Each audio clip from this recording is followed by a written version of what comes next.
gëm leen dina gën a baax ak góor gi dina neex li ñu naqari dañ la gisutoon bi la yàlla andee féexal nga réew mi. Assalamu alaikum wa rahmatullah. La manifestation qui nous réunit ce soir s'inscrit dans une tradition politique qui amorce le démarrage officiel des activités politiques de la Fédération du Parti démocratique sénégalais en France, pour l'année 2014 bien sûr. La soirée va se structurer comme suit. On aura le discours du coordonnateur du Parti démocratique sénégalais, M. Maïssa Touré, le frère Maïssa. On aura après le discours du frère Hassan Wade, qui est le chef de cabinet de Maître Abdoulaye Wade. On va passer la parole après au frère Sadio Cissé, qui va nous présenter le livre bleu que la Fédération du Parti démocratique sénégalais de France a décidé de lancer à partir de ce soir.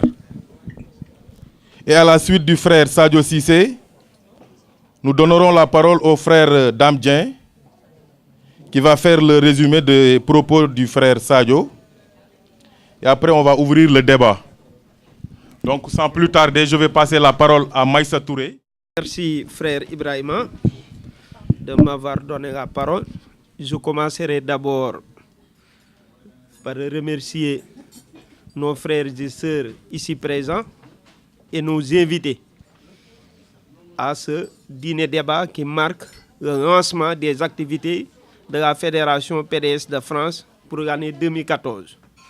Sur ce, je commence par présenter mes vœux et meilleurs pour l'année 2014. Vœux de santé, de bonheur, de prospérité.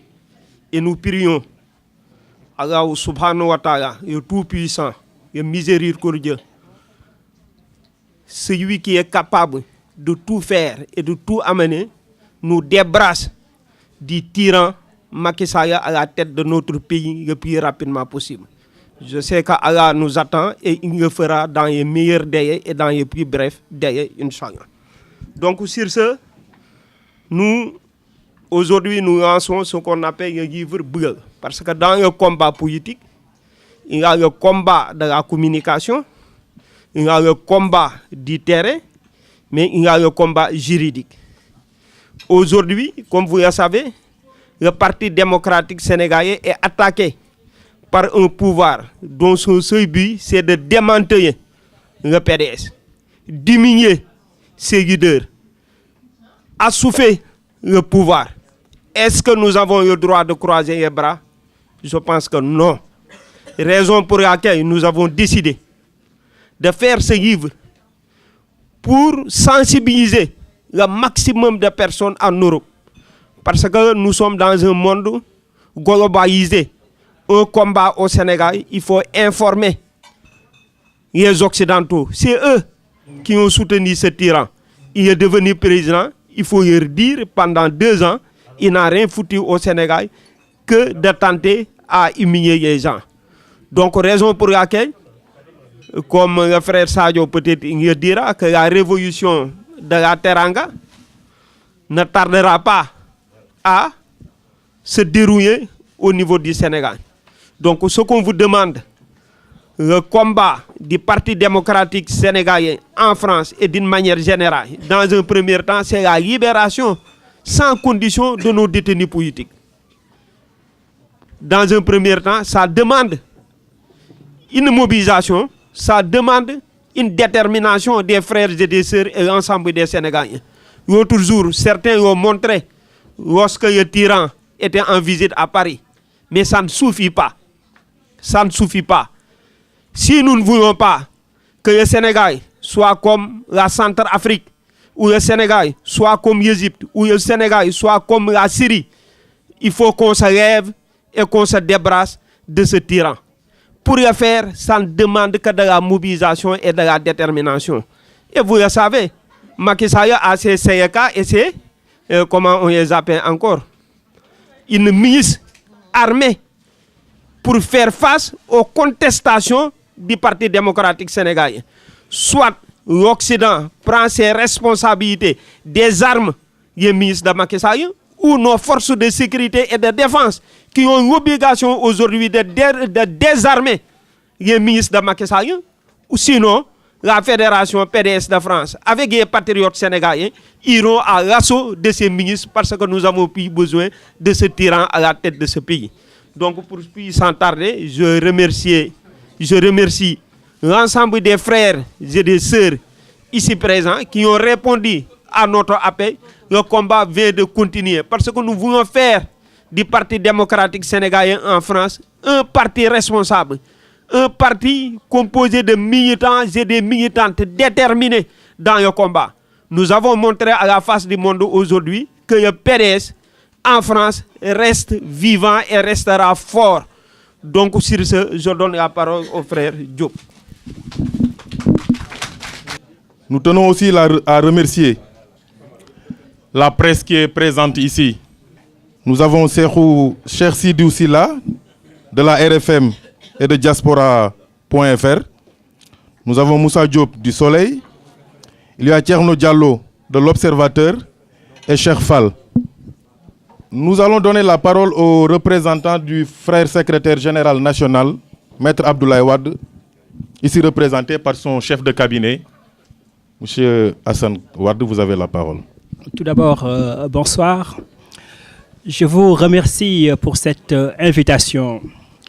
Je viens dans un premier temps en tant que citoyen sénégalais qui vient répondre à une réflexion autour d'un livre, intitulé Livre bleu, sur la situation économique, politique, sociale, culturelle au Sénégal.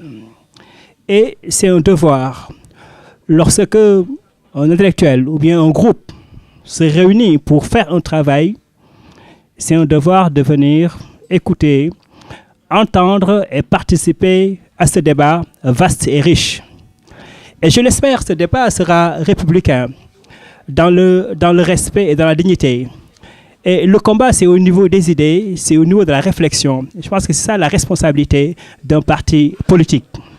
Et en venant ici aujourd'hui, je pense qu'après de nombreuses années en France, c'est la première fois, si mes souvenirs sont exacts, que je me rends dans une manifestation politique. Mais ce qui m'intéresse en tant qu'enseignant, c'est l'objet livre, c'est l'objet réflexion, et c'est ça qui fait aujourd'hui notre déplacement. On ne pouvait pas ne pas être présent, car j'espère, j'ai lu et relu ce livre bleu qui est très dense et qui apporte des éclairages. On ne peut pas faire la politique aujourd'hui sans être bien informé. On ne peut pas faire la politique parce nous ne sommes pas tous des juristes. Mais lorsque nous, militants, lorsque vous, militants, vous êtes sur le terrain, on vous regarde de loin, on vous suit de près, je pense que c'est bon d'avoir des éléments pour pouvoir mieux comprendre la justice qui est parfois si complexe. Et pour cela, c'est bon faire appel à des spécialistes du droit, de l'économique, de la politique et de la culture pour apporter des éclairages. C'est vrai que nous sommes dans un monde, certes, les amis de la presse sont là, où il y a une campagne de désinformation immense. Et pour cela, face à ça, il faut des textes, il faut répondre par les écrits et non par la violence. Et je pense que c'est ce qui fait la force de ce livre bleu et que je vous invite à lire, à relire. C'est un travail n'est jamais parfait. Et il vous appartient, dans ce débat, de compléter cette vision du problème, et c'est notre Sénégal. Je pense que nous n'avons pas le droit au découragement et au renoncement. Dans le respect, il est possible de faire avancer ce Sénégal qui, comme malheureusement dans une démocratie, un pays peut connaître une situation difficile. Les positions, les opinions peuvent diverger, mais il appartient aux Sénégalais, chacun dans le respect de l'autre, de défendre sa position. Nous sommes dans une démocratie, vous le savez tous, le Sénégal où tout le monde craignait le feu et le sang lors des dernières élections, mais tout s'est très bien passé. Vous le savez, avant les élections, il y avait une campagne féroce contre le Sénégal, mais le Sénégal a toujours fait preuve de maturité. Le Sénégal a toujours fait preuve de grandeur, et je pense que ce débat-là, moi je salue l'initiative qu'il faut multiplier, qu'il faut amplifier, aller avec les autres, à la rencontre des autres, en expliquant, en éclairant, apportant des éclairages, et je pense que c'est ça la démocratie. La politique, comme le dit le président Wade, c'est pas un combat de gladiateurs, ou au XVIe siècle, au Moyen-Âge, où chacun avait l'épée pour tuer l'autre. Non, on essaye d'abattre l'ennemi, mais au niveau des idées. C'est le combat des idées, mais avec des idées claires, des idées saines, pour permettre à la population sénégalaise, qui est loin d'être naïve, cette population qui peut subir, mais cette population a le dernier mot, car les élections, c'est le peuple qui fait la différence. Je n'ai pas monopolisé la parole, j'espère. Autour du débat, s'il y a des questions où je pourrais apporter des éclairages, je le ferai volontiers. Et comme je le dis, donc nul n'a le monopole de la vérité. Donc c'est un dialogue, un échange. Sadio et son équipe vous a proposé ce livre bleu, mais il vous appartient surtout de le lire.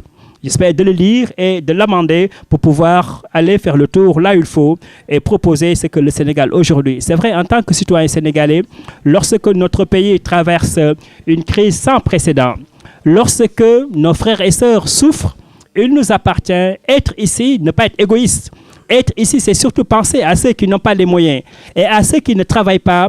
Parce que, vous le savez, régulièrement, vous faites des efforts supplémentaires dans un monde en crise, dans un monde en difficulté. Vous le savez tous, l'immigré est celui qui souffre le plus. Et lorsque vous souffrez, on le ressent au Sénégal. Mais si l'économie sénégalaise n'est pas bonne, si l'État sénégalais n'est pas en mesure, ne peut pas tout faire, mais si l'État ne peut pas faire le minimum, je pense que là, la situation est explosive. On ne souhaite pas, comme l'a dit, si bien dit Meïssa Touré, ce qui se passe actuellement en Syrie, en Égypte, en Algérie, se reproduise au Sénégal. Tout est possible dans le monde actuel. On dit que le Sénégal est un pays différent des autres. Je viens d'Abidjan. On a vu ce que, malheureusement, le régime de Gbagbo a fait. Ce que Centrafrique, qui était un havre de paix, ce qu'on voit ici, cette guerre religieuse, je pense qu'au Sénégal, tout est possible. Il nous appartient chacun d'apporter sa modeste contribution pour que le Sénégal puisse retrouver cette voie du développement, cette voie de la prospérité. C'est ce que nous souhaitons tous. Pour ne pas être long, je m'arrête là et encore une fois, je serai heureux de me prêter aux exercices. Et je suis là en tant que, je le répète, je suis là en tant que citoyen sénégalais. C'est vrai, je travaille dans le cabinet du président, mais c'est volontiers que je suis venu participer à cette rencontre citoyenne. Je vous remercie. Nous saluons la présence parmi nous des anciens de la fédération.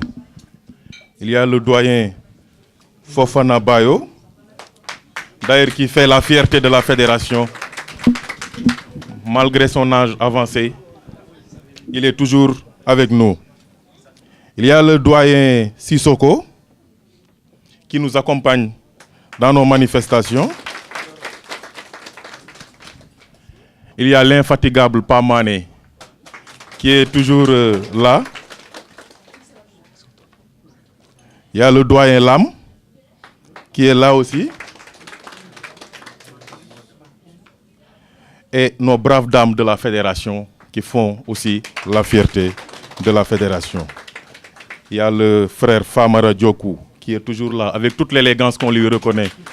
Je vais passer la parole au frère Sadio Cissé qui va nous faire la présentation du livre bleu. Parce que comme Meïssa Touré l'a dit, lorsque Macky Sall a été élu en 2012, il avait largement bénéficié du soutien en tout cas des puissances internationales, en tout cas les grands pays occidentaux, que sont la France, les États-Unis, l'Allemagne, bref, toutes les puissances avaient pensé que Macky Sall était l'homme de la situation en 2012. Mais un an après, les gens se sont rendus compte que le Sénégal est devenu un pays malade. D'autres me diront même que le Sénégal est paralysé par un régime dictateur, un régime qui se venge sur ses citoyens. En tout cas, nous avons constaté qu'il y a un harcèlement sur les responsables du Parti démocratique sénégalais, du seul tort qu'ils sont restés, en tout cas loyaux au PDS et à son secrétaire général. Nous avons constaté que tous ceux qui ont quitté le PDS et qui se sont réfugiés vers Macky Sall ont bénéficié d'une protection que rien ne justifie. On a vu des gens qui ont détourné des deniers publics. Moi, je cite le cas Adama Sall est là. Adama Sall est le symbole de la malgouvernance au Sénégal. Khoureyssi Thiam a détourné des milliards, les licences de pêche. Aujourd'hui, ils sont avec Macky Sall. Maintenant, ils ont bénéficié d'une immunité. Ceux qui sont restés, c'est cela que Macky Sall traque. Mais vu que Macky Sall est traqué par sa propre conscience, j'ai l'habitude de le dire, qui continuera à traquer les responsables, en tout cas qui sont fidèles au PDS. En tant que fédération du Parti démocratique sénégalais, en tant que grenier d'idées et laboratoire du PDS, nous avons décidé de lancer ce livre pour montrer à l'opinion internationale que le Sénégal va mal. Frère Sadio, vous avez la parole. C'est pour moi un honneur de m'adresser à l'assistance pour présenter le livre bleu. Mais vous le comprenez d'emblée, c'est un honneur assez redoutable. Parce que présenter à toute cette assistance un travail assez scientifique et parler après Maïssa Touré et Hassan Ouad, ce n'est pas une chose aisée. Donc on m'a chargé de vous faire la présentation du livre bleu. Il a comme titre « Un climat économique et social morose, des droits fondamentaux confisqués, un soulèvement populaire en gestation ». Le titre déjà annonce le plan de lutte. C'est un livre en 3 parties. Il y aura une première partie qui est intitulée Macky Sall, un régime avec une justice à géométrie variable. Une deuxième partie intitulée Macky Sall, un régime liberticide. Et une troisième partie intitulée Macky Sall, un régime non respectueux des décisions de justice. Lorsque le PDS a décidé d'écrire ce livre bleu, il n'a pas voulu tout simplement le dédier à ses militants et à ses militantes. Il a voulu l'adresser aux ambassadeurs qui sont accrédités au Sénégal, aux étrangers et aux étrangères qui vivent au Sénégal ou qui y ont un intérêt. C'est un livre aussi qui s'adresse aux chefs d'État et de gouvernement étrangers et aux honorables parlementaires des pays étrangers. C'est un livre qui s'adresse aussi aux chefs de partis politiques au Sénégal et des pays amis. Enfin, c'est un livre qui s'adresse aux citoyens et aux citoyennes du monde. Ils le disent d'entrée de jeu.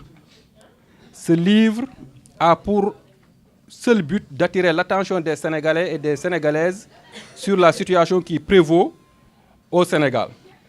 Il ne se veut pas un livre de déclaration de guerre, mais il veut tout simplement, comme je viens de le dire, attirer l'attention des uns et des autres pour mettre l'accent sur la situation politique, économique, géopolitique du pays. Pourquoi attirer l'attention des Sénégalaises et des Sénégalais et de la communauté internationale dès maintenant? Ils le disent clairement. Le PDS ne veut pas être des sapeurs-pompiers. Comme on dit souvent, le médecin après la mort. Prévenir vaut mieux que guérir. Parce que comme le titre le dit, nous pensons qu'il y a un soulèvement populaire en gestation. Donc c'est pour empêcher ce soulèvement populaire que ce livre a été édité. Il prend prétexte de l'atteinte des différents droits qu'il y a au Sénégal, les droits fondamentaux, les libertés au Sénégal, pour écrire ce livre. Mais avant de parler de ces atteintes, le livre veut d'abord camper le débat sur la situation politique, économique et sociale du pays. Depuis son accession à la magistrature suprême du pays, Macky Sall et son gouvernement ne cessent de décevoir les Sénégalais. Il a fait campagne sur la demande sociale, la moralisation politique et la gestion non monarchique du pouvoir. Mais nous constatons que le chômage ne cesse d'augmenter de manière vertigineuse. Le pouvoir d'achat de nos compatriotes a fortement baissé. Ceci étant dû à l'augmentation des denrées de première nécessité que Macky Sall avait lui-même estimé qu'il allait baisser, mais aussi à une fiscalité trop forte qui assomme nos sociétés, nos entreprises, qui leur empêche ainsi de recruter. Donc quand il n'y a pas de recrutement, il n'y a pas création d'embauche, donc il n'y a pas création de richesse, donc on perd du pouvoir d'achat. Au plan social, nous constatons que cela grogne de partout, avec une jeunesse désabusée par un président démagogue et de plus en plus confrontée aux affres du chômage endémique, une insécurité galopante. Il faut noter aussi les nombreux débrayages qu'il y a eu des enseignants, des gréviers, auxquels s'ajoute maintenant une fronde de ce que l'on appelle le regroupement des diplômés chômeurs. Pour rappeler tout simplement qu'il y avait ces grondes-là dans le passé, c'était la gronde des maîtrisards chômeurs au temps où il y avait le régime socialiste. D'ailleurs, ces diplômés chômeurs ont clairement appelé au siège de la RADDHO à un soulèvement populaire. Par ailleurs, les Sénégalais ont subi avec récurrence et persistance des inondations partout au Sénégal. Il y a eu un manque d'eau potable dans la capitale sénégalaise à Dakar pendant presque 3 semaines. Face à ce manque d'eau potable, Macky Sall n'a rien trouvé d'autre que de s'adresser à son homologue français François Hollande. Donc on peut se dire, n'eût été François Hollande, peut-être que Dakar n'aurait jamais d'eau potable jusqu'à maintenant. Face à ce début d'ébullition du Front social et de la menace du terrorisme à nos frontières, nous constatons que Macky Sall ne trouve rien d'autre à dire que de créer une agence nationale de sécurité que même certains de ses alliés qualifient de milice. Ainsi, Serigne Mansour Sy Djamil, qui est un des souteneurs de Macky Sall, qui fait partie de la coalition Benno Bokk Yakaar, déclarait ainsi, je le cite, « Cette agence de sécurité est une milice privée que Macky Sall est en train d'entretenir, comme l'a fait Laurent Gbagbo en Côte d'Ivoire. » Il ajoute que quand il y a un problème de sécurité, on renforce les structures officielles de maintien de la paix, notamment l'armée, la gendarmerie et la police. Il dit que cette structure rappelle aussi les calots bleus de Maître Abdoulaye Wade, etc., etc. Il se désole du fait que les souteneurs de Macky Sall n'ont pas élevé la voix pour critiquer cette milice. Il parlait du Parti socialiste, de la LD-MPT, de Ande Dieuff et j'en passe. Ce que M. Mansour Sy Djamil oublie de préciser, c'est que les calots bleus du PDS n'ont jamais été des milices. Les calots bleus du PDS n'ont jamais été étatisés. C'est toujours des agents de sécurité au service du PDS qui étaient là pour veiller à la sécurité du frère secrétaire national Maître Abdoulaye Wade, mais surtout pour assurer la paix et la sécurité pendant les différentes manifestations qu'il y a. Et que ce genre d'agences de sécurité existent au niveau de tous les partis politiques. Il y en a au Parti socialiste, à Rewmi, à l'AFP. Il y a même au niveau de l'entourage de certains marabouts. Parce que Serigne Modou Kara Mbacké, il a ce genre d'agence. Mansour Sy Djamil lui-même, il a ce genre d'agence. Serigne Cheikh Béthio Thioune a ce genre d'agence. Face à cela, dans un communiqué, le Parti démocratique sénégalais dénonçait l'installation programmée de milices avec la création d'une agence nationale de sécurité pour caser les calots marrons de l'APR et tenter de prendre en bride les populations avec le recrutement de 10 000 jeunes membres du parti présidentiel. Rendant visite effectivement aux agents de sécurité nationale, Mimi Sall leur disait, je cite, « Vous êtes les yeux et les oreilles des forces de sécurité régaliennes. » Donc il leur disait qu'ils sont les yeux et les oreilles de la police, de la gendarmerie et de l'armée. Mais en fait, ce qu'il faut noter ici, c'est que tous les Sénégalais ont compris qu'ils ne voulaient pas dire que ces agents-là sont les oreilles et les yeux des forces régaliennes, mais c'est surtout qu'ils doivent jouer à la délation. Donc c'est comme si c'était des services secrets, ils doivent partout suivre les opposants et s'adonner à la délation et aussi au quadrillage. Le Parti démocratique sénégalais considère aussi que depuis l'accession de Macky Sall à la magistrature suprême, il y a de plus en plus de morts au Sénégal. Ces morts sont soit ensevelis dans la décombre de leur maison tombée comme un château de cartes, mais ces morts aussi sont de plus en plus sur nos routes et nos autoroutes. Vous l'avez bien constaté, il y a trop d'accidents au Sénégal. Et actuellement, s'ajoutent aussi des incendies inexpliqués au niveau des marchés. On me dira du temps de Maître Abdoulaye Wade, il y avait le bateau le Joola qui a coulé, qui a fait à peu près 1800 morts. Hélas, nous prions sur l'âme de ces victimes. Mais ce que l'on constate actuellement, c'est la récurrence et la banalisation. Lorsqu'il y a eu les 1800 morts, tous les Sénégalais se levaient comme un seul homme pour condamner. Mais actuellement, nous constatons que c'est comme si maintenant les morts s'entrent maintenant dans nos mœurs. On a tellement banalisé parce qu'on dirait qu'il y a toujours anguille sur roche. Et il y a même des Sénégalais qui continuent à dire qu'il y avait un pacte du diable entre Macky Sall pour qu'il puisse prendre le pouvoir. Il y a une cassette qui circulait, une cassette qui a été prêtée, je ne sais pas, à Moustapha Sy, Moustapha Sidine ou Moustapha Sidat. Et il dit qu'il y avait un pacte entre Macky Sall et le diable. Parce que pour maintenir son pouvoir aux aguets, il s'adonne au fétichisme. Et donc le prix à payer de ce fétichisme, c'est le prix du sang de ses compatriotes, du sang des Sénégalais. Donc c'est ce que le PDS dénonce avec vigueur. Le PDS constate aussi, lorsqu'il y a eu les inondations, lorsqu'il y a eu la coupure d'eau au niveau de la région de Dakar, Macky Sall s'est déplacé pour aller régler, ils étaient même en camouflet militaire. On pense que c'est tout simplement des enfantillages. Parce que pour un petit problème de tuyau, quand il se permet de porter un treuil pour aller, un treuil pour aller au niveau, je perds mon latin, pour aller au niveau de Keur Momar Sarr, on pense que c'est des enfantillages. Donc on se demande si le Sénégal avait été attaqué de l'extérieur, qu'est-ce qu'il allait porter? Il ne pouvait plus porter de treuil. Peut-être qu'il allait fuir le Sénégal. Et en même temps, donc quand il y a des problèmes au Sénégal, mais c'est normal, dans tous les pays du monde, les gens ils se lèvent pour protester. Ils menacent, ils disent en tout cas, méfiez-vous au lion qui dort. Donc on se demande, est-ce que Macky Sall a été élu pour dormir?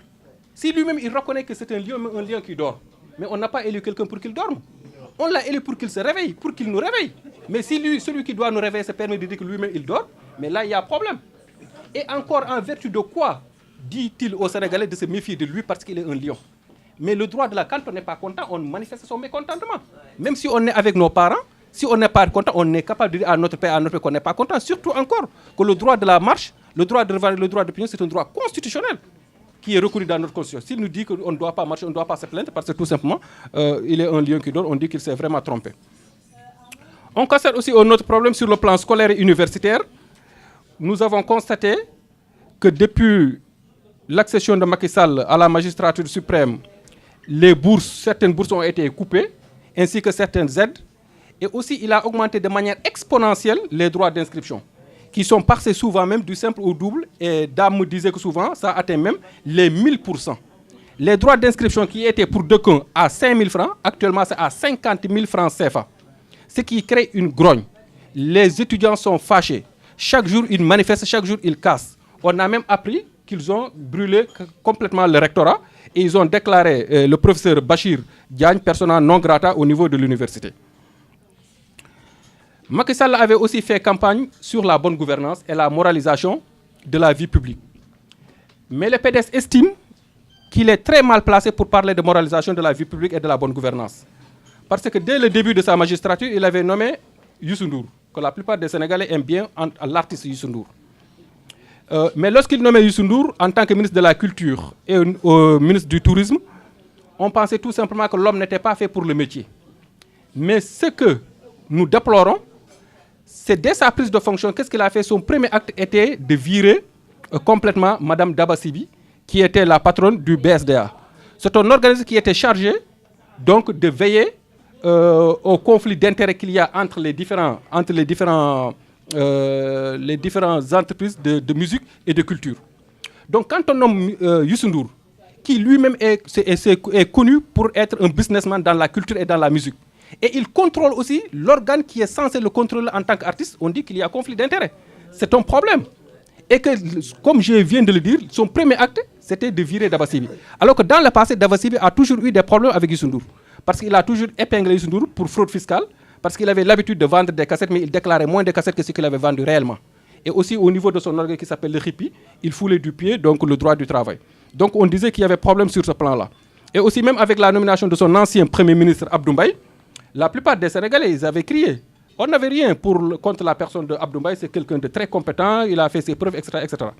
Mais surtout, il était impliqué dans des dossiers, le dossier d'Hissène Habré. Il avait reconnu lui-même qu'il a servi à blanchir l'argent sale d'Hissène Habré. Mais il s'est empressé de dire qu'en ce temps-là, le délit d'argent sale n'existait pas au Sénégal. Mais la morale existait au Sénégal. La morale veut que même si ce n'est pas pénalement répréhensible, quand on vole de l'argent, on te le confie, tu ne dois pas blanchir ça. Mais il le reconnaît lui-même qu'il a blanchi ça, et ce qui fait que même, on l'appelle maintenant le blanchisseur des beaux quartiers de Dakar. Et l'autre problème, c'est qu'il pouvait même être cité pendant l'affaire Hissène Habré. Donc en tant que Premier ministre, sa position était complètement insoutenable, ce qui a fait que bon, il a été viré. En outre, tout récemment, il y a aussi la nomination de Maître Sidiki Kaba, qui est un juriste de renommée, un avocat redoutable qui a eu à faire ses preuves et qui a été la fierté du Sénégal et de l'Afrique dans les organisations internationales où il est passé. Mais ce que le PDS critique sur la nomination de Maître Sidiki Kaba, c'est que Maître Sidiki Kaba a été l'ardent défenseur du droit des homosexuels au Sénégal. Lorsqu'on a pénalisé l'homosexualité au Sénégal, il a même, au niveau de France 24, il avait fait une déclaration que je peux vous lire. La condamnation d'homosexuels sénégalais à 8 ans de prison est contraire aux conventions internationales signées par Dakar. Cette décision est grave et extrêmement sévère. Elle montre qu'il existe une vive répression de l'homosexualité au Sénégal. La sévérité du jugement est d'autant plus surprenante que le procureur avait requis 5 ans. Je continue, j'en passe. Donc, il était un ardent défenseur du droit des homosexuels. Donc, le droit des homosexuels a été pénalisé au Sénégal et que Macky Sall avait promis à un certain moment de dépénaliser. Mais il y a eu un engouement populaire tel qu'avec les chefs religieux et tous les Sénégalais, il est revenu en arrière lorsque Barack Obama a été au Sénégal. Il a dit clairement à Barack Obama que le Sénégal n'est pas encore prêt à dépénaliser l'homosexualité. Et il a été très courageux sur ce plan. Et il lui a dit que comme vous ne dépénalisez pas la peine de mort, comme il y a la peine de mort chez vous, et que chez nous, on interdit la peine de mort, nous aussi, les rapports sexuels contre nature sont pénalisés. Mais comment tu peux prendre un avocat qui a toujours été un ardent défenseur des homosexuels et tu le nommes en tant que ministre de la Justice? On dit que là, il y a un problème. Donc, est-ce qu'il n'y aura pas conflit d'intérêts? Est-ce qu'il ne va pas s'occuper de donner corps aux idées qu'il défendait jadis? L'autre problème de Maître Kaba, c'est qu'il fut aussi un des défenseurs des victimes de Hissène Habré. Il a plusieurs fois écrit à la cour, etc. Et même lors de sa nomination, il a dit clairement que nous allons prouver que l'Afrique a maintenant les moyens de juger ses bourreaux.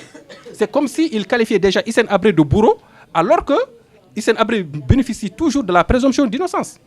Donc, lui qui a été avocat de la partie civile, la partie adverse de Hissène Habré, il est aujourd'hui ministre de la Justice, il commande le parquet, et c'est les tribunaux sénégalais doivent juger Hissène Habré. Donc, on dit aussi qu'il y a problème. Au niveau aussi de la traque de biens supposés mal acquis, il est l'avocat d'une des parties civiles, l'avocat de Pierre Bourgi. Et lorsque même la CREI avait écrit à Monaco pour essayer de traquer les biens de Bourgi, il a écrit une lettre pour demander à la principauté de Monaco de ne pas collaborer avec la justice sénégalaise. Parce qu'il était l'avocat de Bourgi. Aujourd'hui, il est ministre de la Justice. Quelle sera sa position? Est-ce qu'il va toujours dire à Monaco, bon, je vous avais dit de ne pas collaborer avec la CREI, mais aujourd'hui, comme je suis Robert Bourgi, aujourd'hui, comme je suis ministre, donc je vous demande solennellement de collaborer. Donc finalement, on ne sait pas. On ne peut pas nommer quelqu'un qui était contre hier et avant-hier, et aujourd'hui, il est subitement pour. Mais comme toute défense, il a dit, bon, comprenez-moi, dans le passé, j'ai défendu une organisation internationale. Aujourd'hui, je suis ministre du gouvernement, donc je vais défendre la position du gouvernement. Donc c'est une géométrie c'est une vérité à géométrie variable. Si on est à Tambacounda, on dit qu'il fait chaud, ou bien on dit même qu'il fait froid à Tambacounda. On vient à Dakar, on dit que non, c'est à Dakar qu'il fait chaud, c'est à Tamba qu'il fait froid. Donc ça dépend du contexte ou bien ça dépend des intérêts du moment. Donc on dit ces gens-là, pour nous, ils ne sont pas assez crédibles donc, pour représenter notre justice. Donc devant aussi la grogne sociale de plus en plus pressante, lorsqu'on a interrogé Macky Sall, il a tout simplement dit aux Sénégalais, en tout cas faites attention, vous dites que l'argent ne circule, il n'y a pas d'argent au Sénégal, mais sachez que c'est l'argent sale qui ne circule pas au Sénégal. Donc actuellement c'est l'argent propre qui circule. Donc on se dit que le Macky Sall il doit être vraiment très fort pour savoir entre les dërëm yu ñu yor quel est l'argent sale et quelle est la part de l'argent propre qui circule. Donc devant son incompétence à trouver de l'argent, parce qu'au fond les États ne fonctionnent pas, c'est pas ils n'ont pas d'argent liquide. Il faut aller chercher les capitaux. Comme le disait Sarkozy, donc la croissance, je vais aller chercher ça de mes dents. Donc il doit aller chercher les capitaux, donc de ses dents ou bien moo xam lu muy def. Mais qu'est-ce qu'il fait? Au lieu d'aller chercher les capitaux, au lieu de créer les conditions de l'expansion du Sénégal, il passe tout simplement à recourir aux emprunts obligataires. Donc en 16 mois, il a fait recours à 6 emprunts obligataires, alors que Maître Abdoulaye Wade en a fait 4 en 12 mois. Qu'est-ce que cela veut dire en 12 ans, pardon? Qu'est-ce que ça veut dire un emprunt obligataire?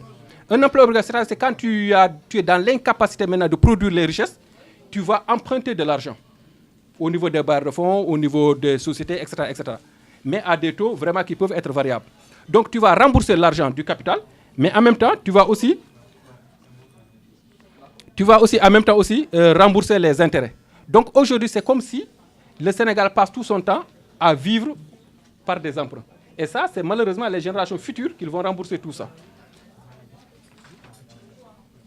Pour montrer tout simplement que Macky Sall est impopulaire, il y a un sondage de l'Afro-Baromètre qui est sur le document, je vous laisse le lire, donc qui dit que la plupart des Sénégalais ne sont pas conscients, ne sont pas contents donc, de la marche des affaires.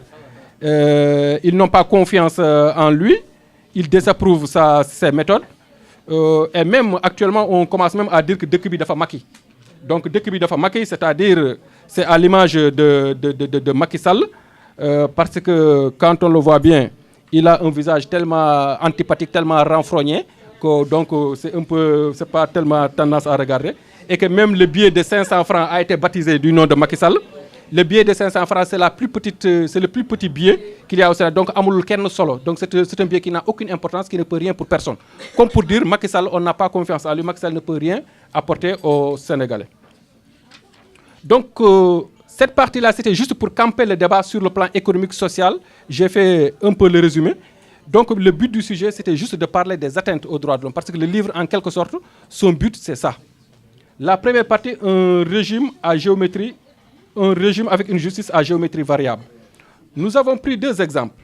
Nous avons pris le cas du député Barthélémy Diaz et le cas du guide religieux, le cher Cheikh Béthio Thioune, je me répète. Barthélémy Diaz est un responsable socialiste, assassin, devenu député sur la liste soutenue par le président Macky Sall. Je pense que vous vous souvenez tous des images. À la veille des élections de 2012, il y a eu une certaine marche, un certain soulèvement et des gens, paraît-il, qui voulaient marcher à la mairie de SICAP, de Sacré-Cœur-Mermoz, pardon, où Barthélémy Diaz était un jeune député.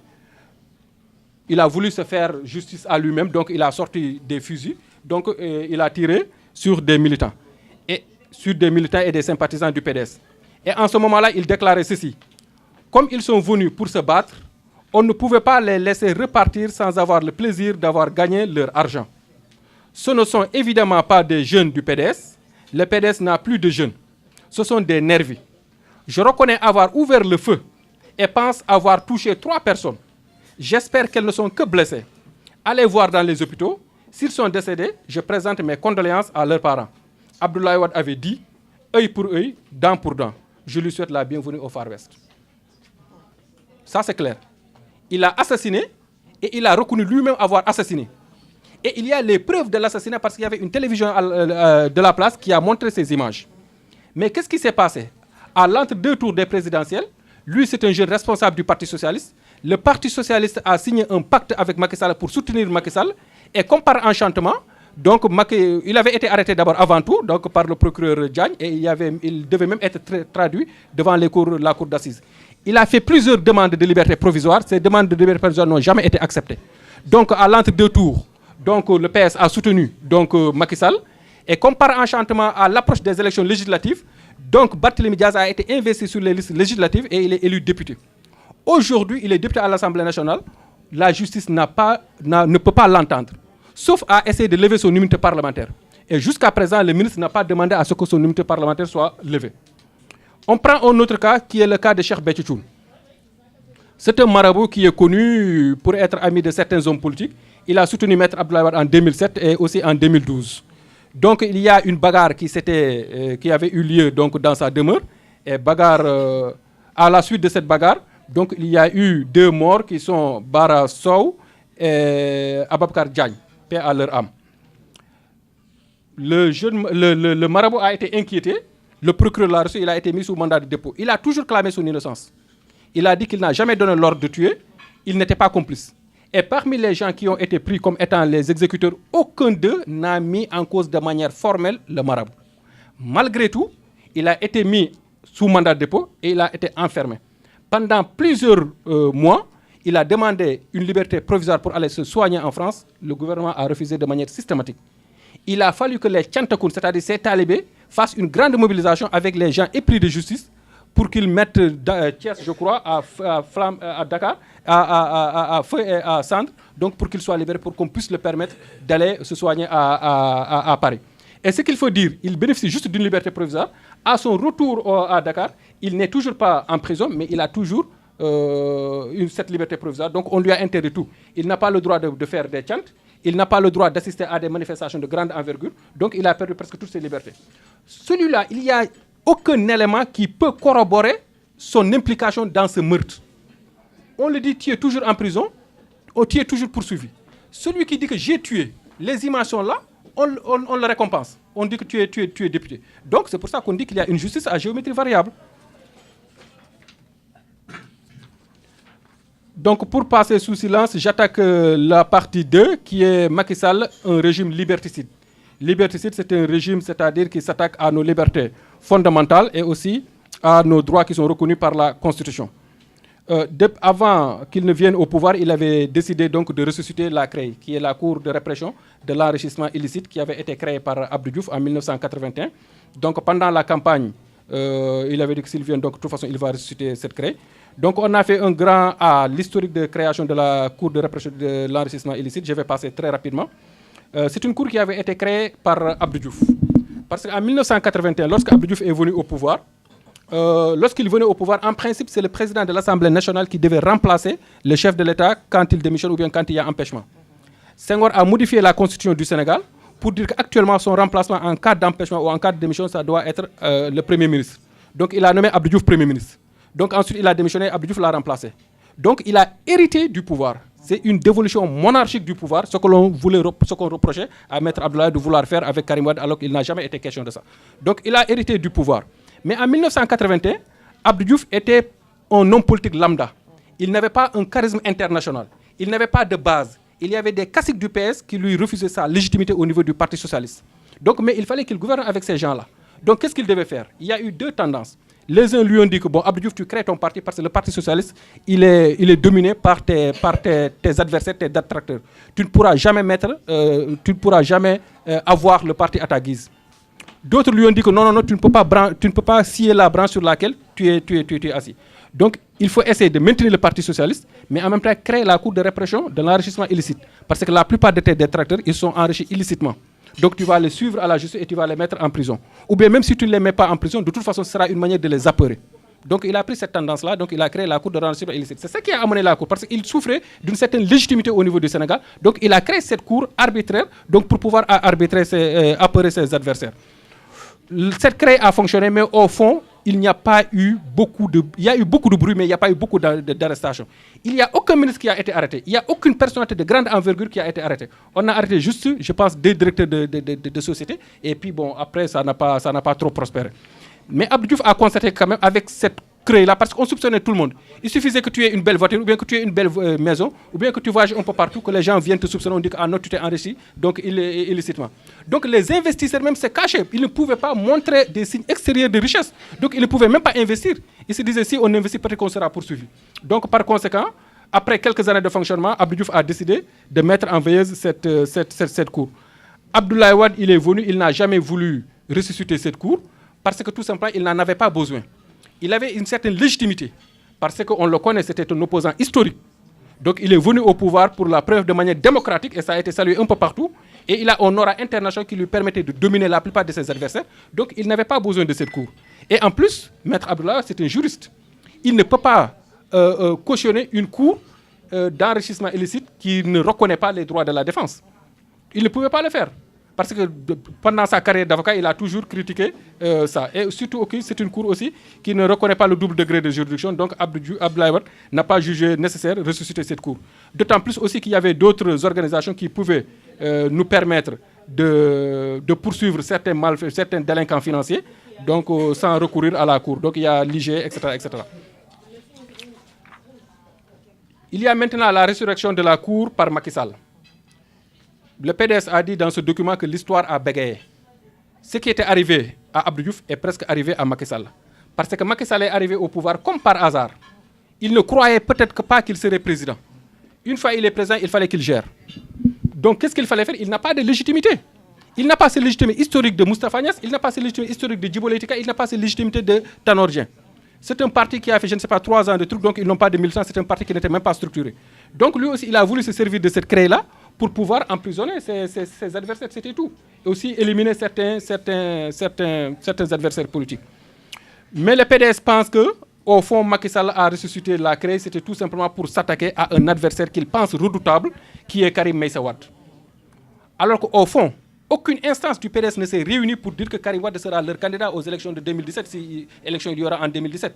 Lui-même, il n'a jamais dit qu'il sera candidat à un quelconque poste de président ou de maire ou de quoi que ce soit. Mais peut-être que dans la tête de Macky Sall, donc le seul gars qui peut lui créer des problèmes, c'est certainement Karim Wade. Donc au début, malgré même le décret de création de la CREI, on a constaté que la CREI est restée longtemps, n'a pas fonctionné. Les Sénégalais se sont dit, mais pourquoi il a créé la CREI alors que la CREI n'a pas fonctionné? Au fond, Maître Abdoulaye Wade avait signalé ça à Macky Sall. Lorsqu'il a créé la CREI, il lui a dit que non, ton décret n'est pas valable. Parce que ce décret-là, il doit prendre d'abord l'avis consultatif du Conseil, non, l'avis consultatif, non, c'est pas de la Cour suprême, de la magistrature, voilà, de la haute cour de la magistrature. Mais il a créé son décret, il l'a publié. Abdoulaye Wade a dit que non, ton décret n'est pas parce qu'il faut l'avis de la Cour, et de la haute cour de justice. Non, de la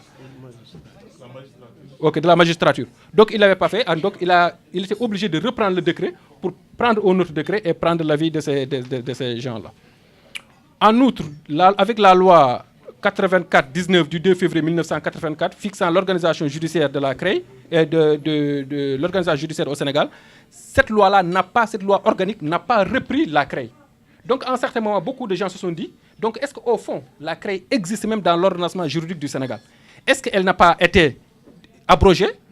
Est-ce qu'elle est dissoute? Ou bien est-ce qu'elle est tout simplement inexistante? Parce que c'est la loi de 81 qui l'a créée. Il y a une autre loi de 84 qui a dit toutes les juridictions, cette loi n'a pas parlé de la CREI. Donc, implicitement, peut-être que la CREI n'existe plus. Donc, ça, c'est un débat qui est lancé. Peut-être que les gens pourront répondre, ou bien peut-être les jours à venir, les gens pourront s'y pencher. OK. Donc, avec les poursuites qu'il y a au niveau, les poursuites à l'encontre de Karim Wade, à l'encontre de Baldé, à l'encontre de Ousmane Ngom, etc., ce qu'il faut constater, c'est que toutes ces personnes qui sont poursuivies sont d'anciens ministres de la République. Or, notre article 101 de la Constitution dit que pour poursuivre les anciens ministres, ils ne sont justiciables que devant la haute cour de justice. C'est ce que l'on appelle le privilège de juridiction. Vous autres, moi, quand on doit être poursuivi, on le sera tout simplement devant, si c'est en France, devant le TI ou bien le TGI. Au Sénégal, c'est devant les juridictions ordinaires. Mais en tant que ministre et en tant qu'ancien président, il bénéficie d'une juridiction, d'un privilège de juridiction. Cela ne veut pas dire qu'ils ne sont pas justiciables. On va les juger, comme nous tous, mais ce n'est pas n'importe quel tribunal qui est compétent pour les juger. Au début, c'est ce que ces gens-là ont dit. Ils disent que, OK, nous, on veut la réduction des comptes, on veut être jugés. Mais la Cour de répression de l'enrichissement illicite est incompétente pour nous juger. Il faut la haute cour de justice. Comme on avait fait avec Idrissa Seck. La France aussi l'a fait avec Christine Lagarde. On l'avait soupçonné de concussion avec Bernard Tapie. Mais c'est la haute cour c'est la haute cour de justice qui l'a jugé. Il y a eu un tollé. Le ministre a dit que non, si ces gens-là disent qu'ils ne veulent pas être jugés par la CREI, c'est parce que tout simplement, ils ont des choses à se reprocher. Ils ont dit, OK, nous allons continuer la bataille juridique, nous allons répondre pour montrer à l'opinion que nous ne nous cachons pas, nous n'avons aucun problème avec la justice. Mais en même temps aussi, nous continuons les débats judiciaires au niveau des autres instances. Donc, ils ont continué, ils sont allés répondre à la CREI, mais en même temps, ils ont saisi les juridictions ouest-africaines. Parce qu'actuellement, comme vous le savez tous, il y a une juridiction qui est au-dessus de toutes nos juridictions, qui est la Cour de justice des communautés économiques des communautés ouest-africaines. Donc c'est comme ici, par exemple, la CEDH, par exemple, où est la Cour de justice des communautés européennes.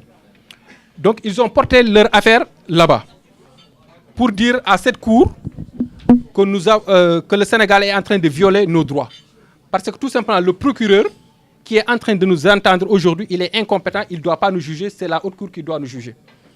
Donc cette cour a rendu une décision le 22 février. Je vais aller directement à cette décision. 22 février 2013. Cette décision n'a pas donné gain de cause à 100% à Karim Wade et compagnie. Mais nous avons souligné 3 points qui sont quand même assez importants. Le premier point, c'est sur le privilège de juridiction. La Cour a dit de manière expresse, sur l'interdiction d'abord de sortir du territoire, parce qu'ils ont été interdits de sortir du territoire, sur l'interdiction, sur ce point, l'arrêt de la CEDEAO est sans ambiguïté. Car la Cour affirme avec force que cette disposition ne peut concerner les requérants, puisqu'ils ne sont ni poursuivis en justice, ni inculpés par une autorité judiciaire compétente. Donc il dit que Karim Wade et compagnie ne peuvent pas être interdit de sortie du territoire.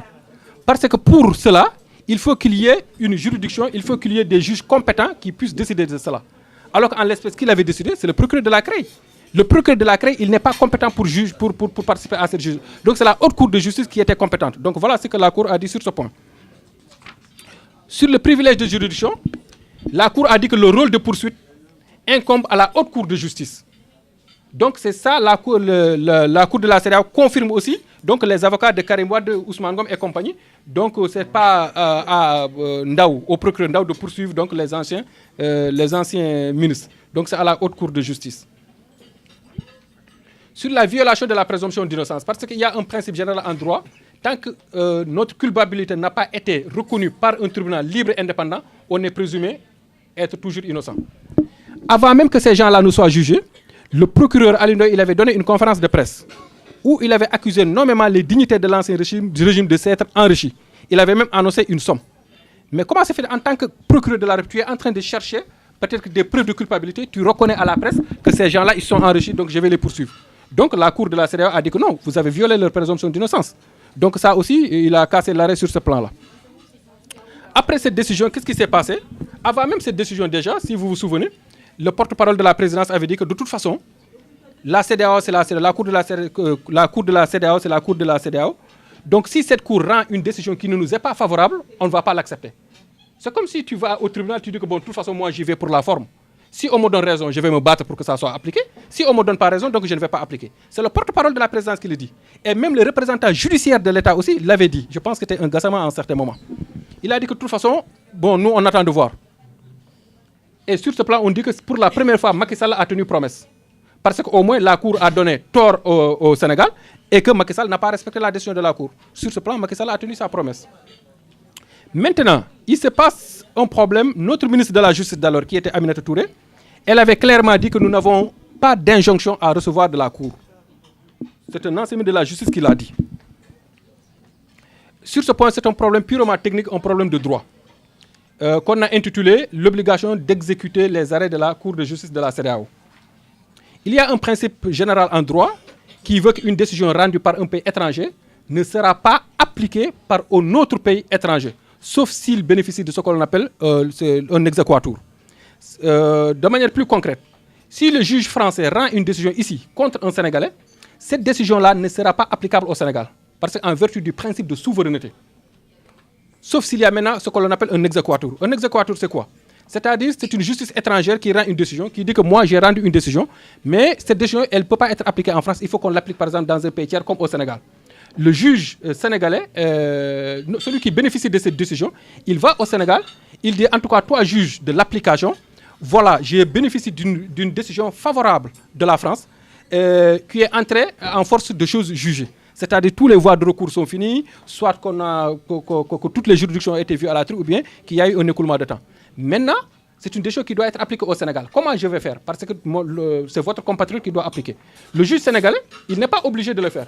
Maintenant, s'il y a des conventions entre les États, il dit « Ok, c'est une décision française, je vais la voir. Est-ce qu'elle a été rendue selon moi mon droit en tant que juge sénégalais? C'est-à-dire, est-ce qu'il respecte toutes les conditions de mon droit en tant que juge sénégalais? Si ça respecte, il dit que ok, parce que j'ai signé des conventions avec la France, d'accord, moi je vais mettre mon sceau, je vais homologuer cette décision. C'est comme si moi je reprends même cette décision-là que le juge français a rendue, je reprends à mon compte, je signe, donc ça devient applicable au Sénégal. Mais si la France a rendu une décision qui n'est pas conforme avec nous, notre droit, à supposer par exemple que la France rende une décision en matière d'héritage.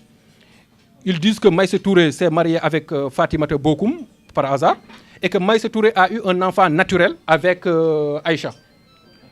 Donc après, il y a un problème d'héritage.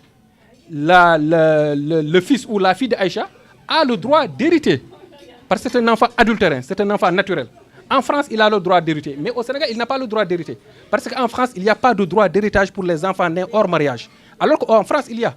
Donc si l'enfant de Maïssa Touré qui est né hors mariage, il prend cette décision-là, il dit que parce que Maïssa Touré a une maison au Sénégal, toi, juge sénégalais, je bénéficie d'une décision de justice française qui me dit que cette maison-là, on doit la vendre et que je dois avoir une partie, je veux que tu l'appliques. Le juge sénégalais, il doit dire que oui, le juge français, il est très sympa, etc., c'est bien. Mais je ne peux pas faire appliquer cette décision-là. Pourquoi? Parce que ça heurte mon droit. Parce que tu veux que j'applique un droit en faveur d'un enfant adultérin, alors que dans ma loi, l'enfant adultérin n'a aucun droit. Donc je ne peux pas l'appliquer. Maintenant, si c'était dans d'autres situations où il y a ce même droit, lui, il l'applique. Ça, c'est ce qu'on appelle l'exéquatur. Maintenant, à ce principe, il y a une exception. Il y a certaines décisions de justice qui n'ont pas besoin d'exéquatur. Il suffit qu'un pays étranger les rende, ils deviennent obligatoirement applicables dans tous les autres États. C'est le cas, par exemple, de la Cour européenne des droits de l'homme. Il suffit que la Cour européenne des droits de l'homme rende une décision au niveau de Strasbourg, en France, pour que tous les pays signataires membres, pour qu'ils soient applicables dans tous les pays membres de la Cour européenne des droits de l'homme. Donc il n'a pas besoin d'exécution. C'est-à-dire on n'a plus besoin d'aller voir un autre juge national pour lui dire que le juge de Strasbourg a rendu une décision. Non, ça s'applique d'office. C'est comme si c'était le juge national qui avait même rendu lui-même cette décision-là. Et ce principe aussi existe en Afrique avec la Cour de justice de la CEDEAO. Donc il y a eu des conventions qui ont été signées qui disent que maintenant si cette haute cour a rendu une décision, elle est applicable d'office dans tous les États signataires. Il y a juste que la Mauritanie qui ne voulait pas signer le protocole additionnel qui avait créé donc, la Cour de justice. Au niveau de la CEDEAO, on a dit que tout pays qui ne reconnaît pas la Cour de justice, on t'exclut de la CEDEAO. Mais la Mauritanie dit que non, parce que franchement c'est très sensible. Parce qu'avec le problème de l'esclavage qu'il y a chez moi, donc je risque d'avoir des procès à n'en plus finir. Donc du coup, je ne peux pas reconnaître cette juridiction. Donc on l'a exclu de la CEDEAO. Mais le Sénégal est membre de la CEDEAO. Et c'est là-bas même, c'est à Dakar qu'a été signé le pacte additionnel de créant la Cour de la CEDEAO. À Dakar le 21 décembre. Donc le Sénégal est membre. Donc si la Cour de la CEDEAO rend une décision au Nigeria, cette décision-là, elle est immédiatement au Nigeria, elle est immédiatement applicable au Sénégal. On n'a même plus besoin de l'exéquatur. C'est-à-dire qu'on n'a pas besoin de dire au juge sénégalais, donc la justice communautaire a rendu une décision, je veux que tu fasses une signature. Non, elle s'applique d'office. Non seulement cette décision s'applique d'office, mais aussi le Sénégal a l'obligation de prêter le concours de sa force publique. À supposer que cette décision, on la rende, que maintenant les justiciables ils viennent à Dakar, ils disent que comme par exemple Karim Wade et compagnie. Le Sénégal dit que bon, on a rendu une décision, mais jusqu'à présent, on a du mal à entrer dans nos droits. Mais le Sénégal a l'obligation de prêter sa force publique, même s'il faut faire avec force, le Sénégal est obligé de le faire. C'est comme si une décision de justice qu'on rend au Sénégal. Si tu bénéficies d'une décision de justice au Sénégal, ce n'est pas le juge qui va prendre l'armée et la police pour te dire non. Si tu remarques que ce n'est pas exécuté, tu vas au niveau du juge d'exécution, tu dis moi j'ai bénéficié d'une décision légale, mais ça n'a pas été exécuté. Il téléphone au procureur, qui téléphone le ministre de l'Intérieur, qui met l'armée à ta disposition, la décision elle est applicable. S'il faut saisir tes biens, on le saisit. S'il faut te mettre en prison, on te met en prison. Donc les décisions de la Cour de la CEDEAO, c'est la même chose, ce n'est même pas à peu près. Donc si Mme Aminata Touré dit qu'on n'a pas d'injonction à recevoir de la Cour, je pense qu'il ne connaît pas le droit international. Parce que la simple décision de la Cour, c'est une injonction applicable d'office. Si le Sénégal ne le fait pas, on va le sanctionner sur le plan financier et sur le plan politique. La France a été plusieurs fois sanctionnée parce que la France n'a pas voulu appliquer les décisions de la Cour européenne des droits de l'homme. Il y a des sanctions financières, mais aussi il y a des sanctions politiques. L'autre problème, c'est l'annulation par la Cour suprême du décret nommant Maître Diom. Au niveau de la création de la CREI, il y a un substitut du procureur qu'on avait nommé qui s'appelle Maître Diom, qui est l'adjoint de Alioune Ndao. Mais lorsqu'on l'a nommé, les avocats de Karim Wade, Ousmane Ngom, etc., ils ont dit que non, ce gars-là, ce monsieur, pardon, on ne peut pas le nommer. Parce que tout simplement, il n'a pas les compétences nécessaires. Ce n'est pas parce qu'il n'a pas le diplôme, mais il n'a pas le grade nécessaire. C'est comme par exemple quand on vient ici, on dit que bon, je veux être instituteur. Mais on n'a pas le diplôme pour enseigner, on ne peut pas être instituteur. Si on dit que parce qu'on est infirmier, on dit que je suis docteur. Il y a un grade pour être docteur. Mais en ce temps-là, lorsqu'on le nommait substitut du procureur, il n'avait pas le grade nécessaire pour être substitut du procureur de la CREI. Les avocats ont signalé ça à l'État, mais Macky Sall a dit que non, c'est un procureur, de toute façon, moi j'ai mon décret, c'est moi qui nomme. Donc il l'a nommé. Donc les avocats, ils ont saisi la Cour suprême, mais la Cour suprême a rendu une décision, ils ont dit qu'effectivement, vous avez raison. Parce qu'au moment où on nommait Diom, il n'avait pas le grade nécessaire. Après, il a eu le grade. Mais au moment où on le nommait, il n'avait pas le grade. Mais malheureusement, il est toujours là-bas, il continue, on n'en a pas tiré la conséquence juridique qu'il faut. Mesdames, Mesdemoiselles, Messieurs, je sais que j'ai abusé un peu de votre temps et que ça vous paraît un peu ennuyeux tout ça, mais nous arrivons quand même à la conclusion. Cette conclusion, on dit que le PDS dit que le Sénégal est considéré à juste titre comme une référence en Afrique en matière de démocratie et de droits de l'homme. Le Sénégal a toujours eu à prouver qu'effectivement c'est une référence. Chaque fois, il y a eu des problèmes. Il y a eu des soulèvements, il y a eu vraiment les gens ont truc, mais tout le temps le pays est resté debout. On n'a jamais basculé dans le chaos. Et ceci, on le doit à plusieurs personnes. On le doit d'abord aux journalistes, on le doit à la société civile, on le doit aux partis politiques, et on le doit aussi et surtout à nos chefs religieux. Comme Macky Sall dit que ce sont des citoyens ordinaires. Non, ce n'est pas des citoyens, c'est une réalité sociologique au Sénégal. Parce que c'est des régulateurs de la vie économique, de la vie politique, de la vie sociale. En dehors même de leur rôle de conscientisation culturelle et spirituelle des masses, c'est des régulateurs. Et lui-même, il a eu à recourir à ces marabouts. Lorsqu'il faisait sa traversée de désert pendant 3 ans, il avait des rapports avec Maître Abdoulaye Wade, mais il est allé courir un peu partout pour voir les chefs religieux, pour qu'il fasse, pour qu'il l'aide, pour qu'il fasse une intervention au niveau du chef de l'État. Donc aujourd'hui, il dit que ce sont des hommes ordinaires. Nous pensons que ce ne sont pas des hommes ordinaires. Ils ont joué leur rôle donc, dans la construction de la démocratie au Sénégal. Et parmi les hommes politiques qui ont aussi œuvré, le PDS a signalé ici l'apport de Maître Abdoulaye Wade, donc qui a fait 26 ans d'opposition, qui n'a jamais voulu basculer dans l'opposition stérile, ni dans l'opposition radicale. Par contre, depuis que Macky Sall est venu au pouvoir, c'est comme si tous ces acquis démocratiques, il a voulu les fouler du pied. La création de la CREI, c'est une tâche vraiment indélébile, qui restera malheureusement dans notre histoire. Aussi, on a constaté aussi qu'il y a une dynastie, la dynastie Faye Sall. Donc aujourd'hui au Sénégal, ceux qui sont dans les affaires, qui gagnent les marchés publics, qui sont dans tous les postes de nomination, c'est la famille Faye, la famille Sall, la famille Gassama. Donc la famille Thibault aussi au Mossignal.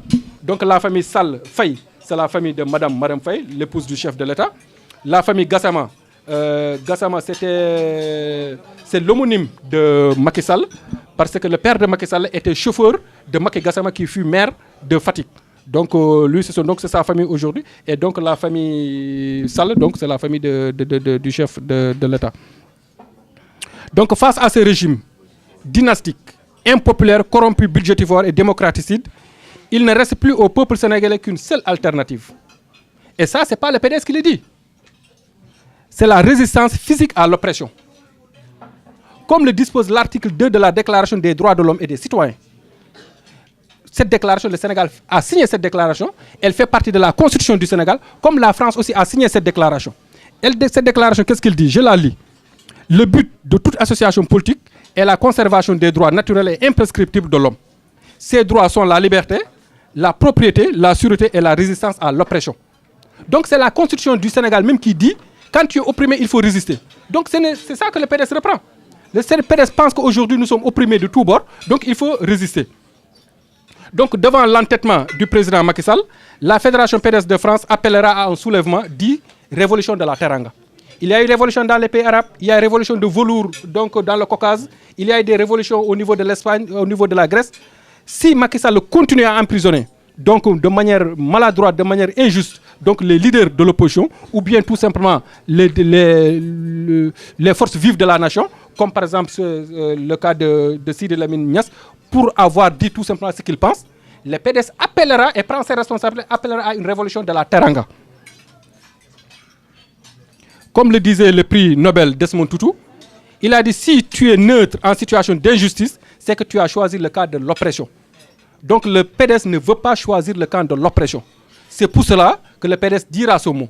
Ce qui est sûr, c'est que cette nouvelle année-là, le PDS rendra l'anus de Macky Sall horribilis. C'est un mot latin.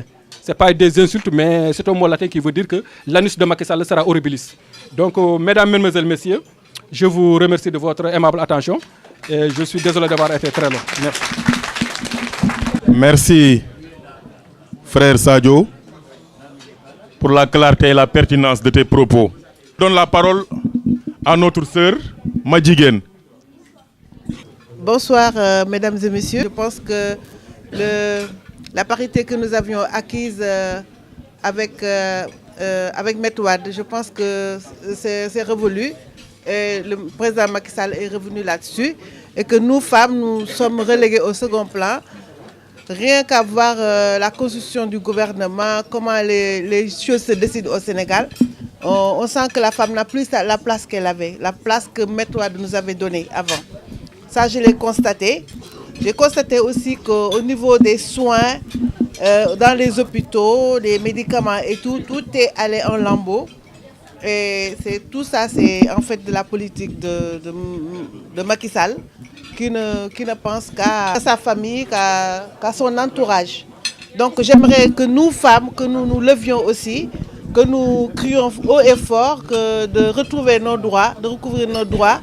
Parce que nous en avions déjà eu. Parce que quand Maître Wade nous a permis de pouvoir prendre en charge nos maris, nos enfants, et là, c'est devenu... Et là, qu'on revienne là-dessus en ce moment, là, c'est grave. Parce que je pense que nous, femmes, nous devons pouvoir prendre toute notre famille en charge en ce moment. et puis être dans les instances de décision comme on nous l'avait permis avant. Et voilà, c'est ça que je voulais dire, attirer l'attention là-dessus, sur tous les plans. Oui, c'est ça quoi, c'est ça que je voulais dire.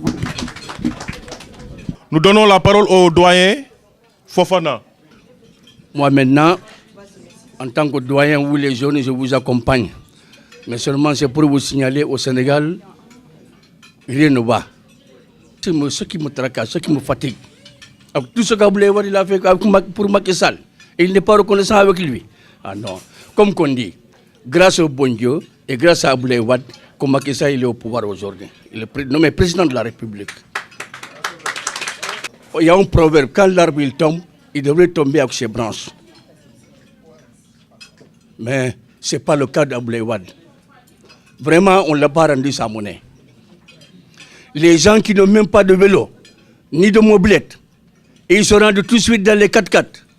Non, vraiment, ça fait mal. Ça fait trop mal. On a vu ces gens-là ici. Ils n'ont pas de vélo, ils n'ont pas de moto, ils n'ont rien. Donc là, quand même, il faut être un peu reconnaissant. Abdoulaye Wade, il a été très généreux. Ceux qui n'ont pas de maison, ils ont des maisons aujourd'hui. Ceux qui n'ont pas de voiture, ils ont des 4x4, ils ont tout. Et puis ils l'ont laissé tomber. Je vois que vraiment, moi c'est là que je parle. Il faut être honnête dans la vie. Abdoulaye Wade, moi je vais vous parler un peu de lui. Il y avait un foyer ici, Courboua. On partait, il était à l'opposition. Hein? On l'a dit, mais monsieur le secrétaire général national, ici, il y a des rats, il y a des souris, il y a tout. Il y a chaque endroit qu'il y a deux Sénégalais, allons-y là-bas. Amenez-moi là-bas. Ce jour-là, j'ai confiance à Abdoulaye Wade. Le foyer, le Courboua, tout le monde le connaît ici. Hein? C'est grâce à lui qu'on a construit le nouveau foyer. Fini en réunion, il a écrit directement le maire de Courboua. Comment que les Sénégalais sont logés là-bas. Immédiatement, on les a relogés. Mais avec tous les gens là qui l'ont trahi, vraiment ce sont des traites. Ce sont des traites. Chef Famara, vous avez la parole. Bonsoir à toute l'assistance. Aujourd'hui, le Sénégal fait face à une situation politique qui se détériore. C'est à nous de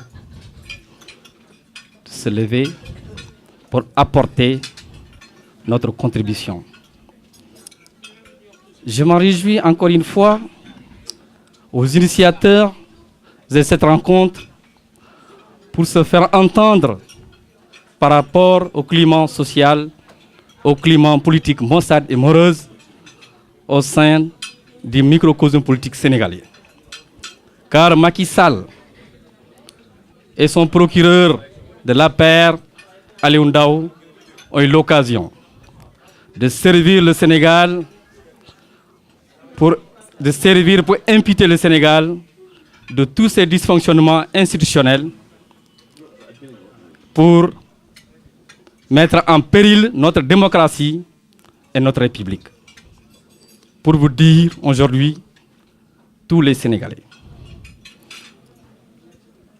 tous les acteurs, le désarroi et le calvaire se sont emparés la conscience de ses propres, de ses fiers et de ses loyaux et intègres militants, acteurs sociaux.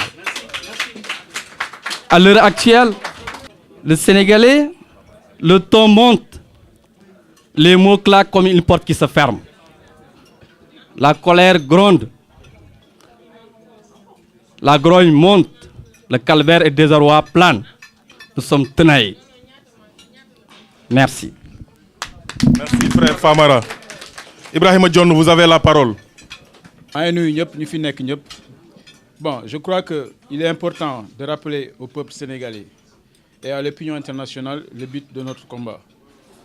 Nous devons alerter l'opinion publique sur les dérives du régime de Macky Sall.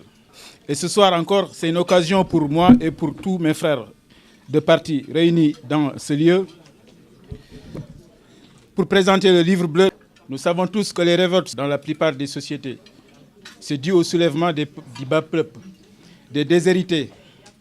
Et à chacune de leurs victoires, le bas peuple retrouve la grandeur.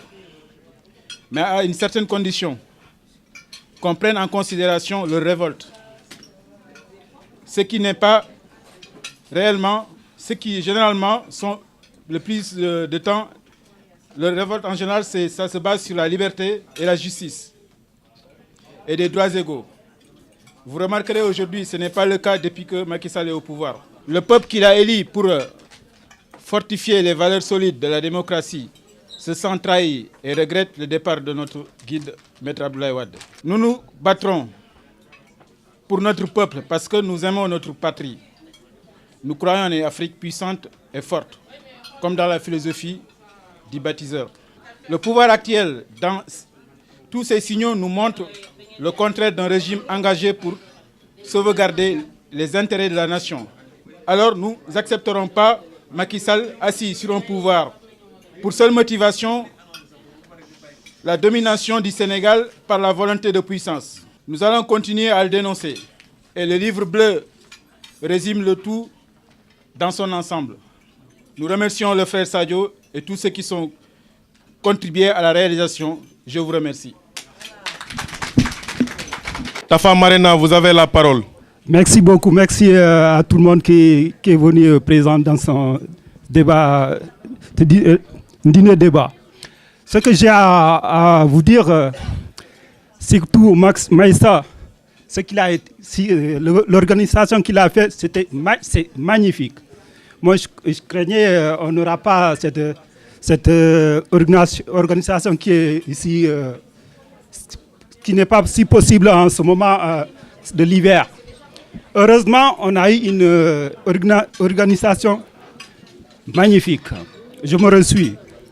Ce que j'ai à parler, à dire sur Macky Sall, j'ai lu un truc aujourd'hui qui disait grâce au marabout qu'il a fait libérer, c'est pas Sidi Diagne, Sidi Lamine Niasse. Et avant, il disait qu'il s'en fout des marabouts. Le Sénégal, il y a trop de marabouts, des faux marabouts. Donc maintenant, il s'est rendu compte que maintenant, au Sénégal, si on veut aller en avant, il faut collaborer avec les marabouts. C'est ça que j'ai à vous informer. Merci. Merci Tafa. Diabaté. Merci, mon cher ami, de m'avoir donné la parole, mon cher frère. Et je remercie toute l'assistance aujourd'hui d'être présent à l'appel du coordinateur Maïssa Touré. Et aujourd'hui, bon, je vais essayer d'être bref, mais quand même, on ne peut pas être aujourd'hui présent sans avoir pris la parole pour s'exprimer un peu de la situation économique, sociale et politique de notre cher pays, que notre cher président Abdoulaye Wade a tant donné des efforts, a bâti ce pays. Il a mis ce pays sur les rails de l'émergence, les rails de votre développement. Et il a donné l'espoir à tout un peuple, à la jeunesse, à tous ces gens qui se battaient sous la pluie, sous la neige, pour que cette vision soit pérenne.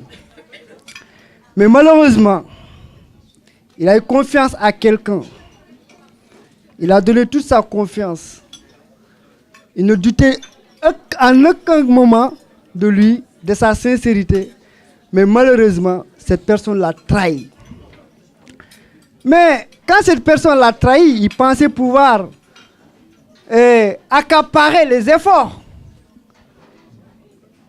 Et le travail acharné du président de la République, qui est le bâtisseur Abdoulaye Wade, que personne, je ne dis même pas au Sénégal, en Afrique, n'arrivera à son sévi.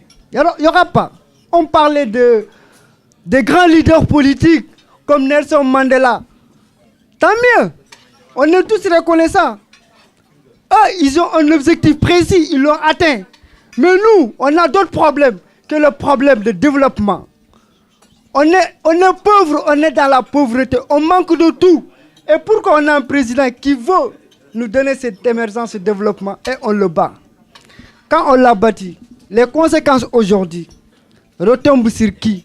Sur le peuple sénégalais. C'est vrai que le peuple est souvent ingrat, mais aujourd'hui, ce peuple a reconnu tous les efforts que Abdoulaye Wade a fait pour lui.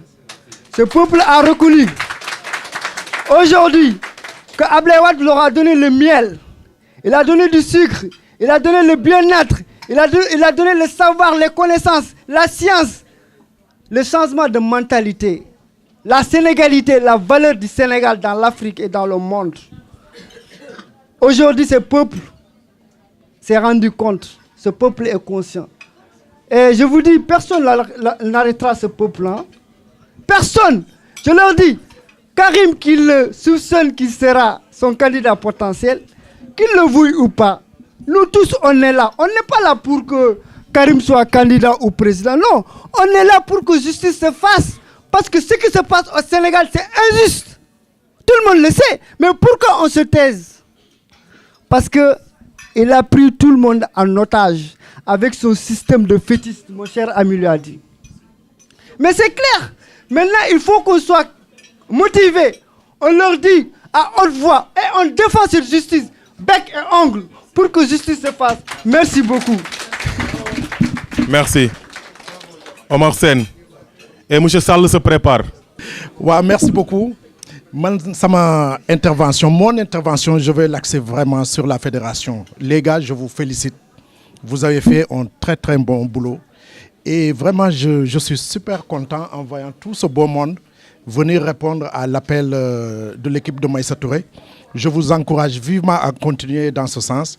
Parce que, comme l'a dit un jour Maître Abdoulaye Wade, ce n'est pas grave s'il y a des gens qui partent, qui transiment vers la paire. Mais ce qui compte, c'est surtout qu'il y ait, même si c'est un petit noyau, mais un noyau dur, déterminé, voilà, qui se bat jour et nuit hein, pour que le PDS continue et que le PDS revienne au pouvoir. Ça, je pense que c'est très important et je vois qu'on est sur la bonne voie. Voilà, c'est la raison pour laquelle je vous félicite tous et je vous encourage à répéter ce genre d'événements. Parce que c'est comme ça qu'on va se connaître et qu'on réussira à souder nos relations. Et je pense que c'est très important pour les batailles futures. Je vous remercie beaucoup. Merci. Monsieur Sall. Et pour commencer, je vous dis honnêtement, j'ai aucun lien de parenté avec Macky Sall. Hein. Ça, il faut qu'on soit clair, quoi. Hein. Il faut qu'on soit clair là-dessus. Hein. Je tenais à remercier les frères qui m'ont précédé. Personnellement, je tenais, franchement, pour venir assister à cet événement-là. Moi, je suis en France depuis des années, mais je n'ai jamais assisté à une réunion PDS. Je suis né à Anne, je connais Maître Wade. La dernière fois que je l'ai vu, je pense que c'était en 2003. Donc, c'est plus de 10 ans déjà, je ne l'ai pas vu, 13 ans, on est d'accord? Mais la seule chose qui m'a fait venir ici, c'est venir participer, voir les frères, comment peut-on faire aujourd'hui pour libérer Karim Wade. Le document, c'est vachement intéressant, mais moi, personnellement, j'aurais quand même souhaité une grande partie qui est destinée à Karim Wade. Parce que moi, le seul souci qu'on a pour le Sénégal actuellement, c'est que Karim soit libre. On a beau dire les discours, c'est bien, mais le seul combat qu'on va mener nous tous ensemble, c'est de faire libérer Karim. Et pour le commencer, comme disait Hollande, le combat, ça commence maintenant. C'est maintenant. Parce qu'on va vers 2017. On ne sait pas qui sera candidat, la famille est réunie. Moi, personnellement, vous le voyez ou non, moi, mon candidat, c'est Karim, entre guillemets. Mais il faut qu'on la libère, les gars. Alors, battons-nous, on va se battre, battons-nous. Pour commencer à se battre, c'est quoi, à mon avis? Le combat, il y a quelqu'un qui l'a dit tout récemment. Je ne sais pas qui encore, mais il faudrait essayer. Si Macky Sall vient en France, on va la merder, tout simplement. Le combat commence comme ça. On la merde, ici. On est dans un pays de droit.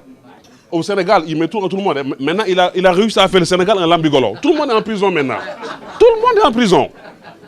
Il y a Khoureïchi qui traîne à Dakar, on ne dit rien. Il y a les autres qui ne disent rien. Mais tous les amis disant Karim ou proches de Wade, ils sont en prison. Et maintenant, le seul combat qu'on va mener, nous, on a la chance d'être là en France, dans un pays démocratique. Dans un pays où les gens sont libres de parler.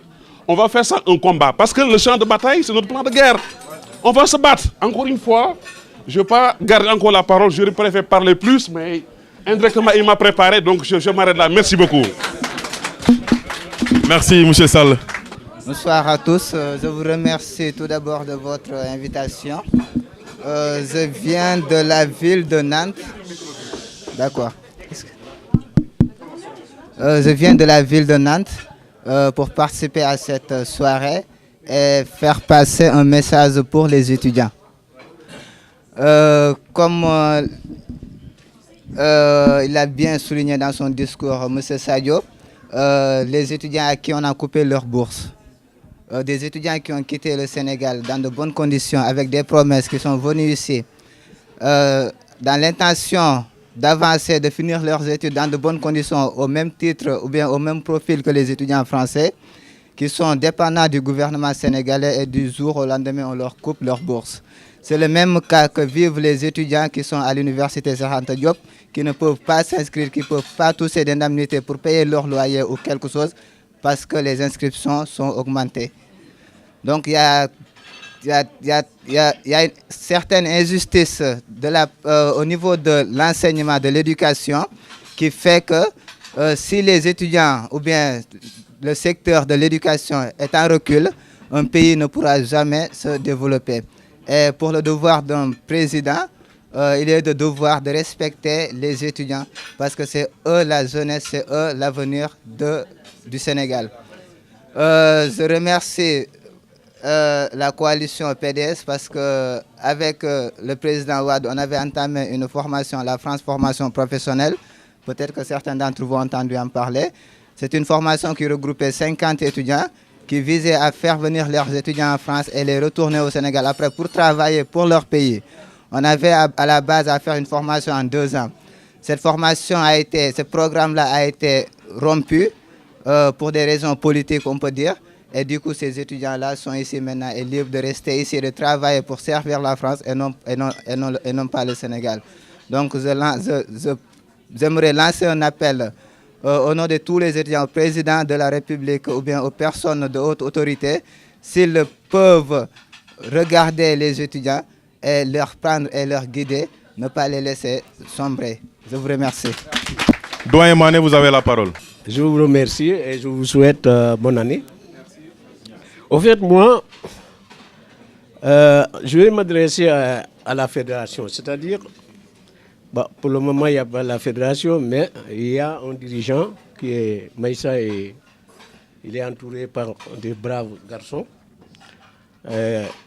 Ce que je voulais dire, il est bien beau de dire, voilà, Macky Sall, il est ceci, il n'est pas bien, il est... C'est pour cela que vous devez commencer vraiment à lutter. Parce que Macky Sall, vous voyez que Macky Sall, où il a commencé pour arriver là.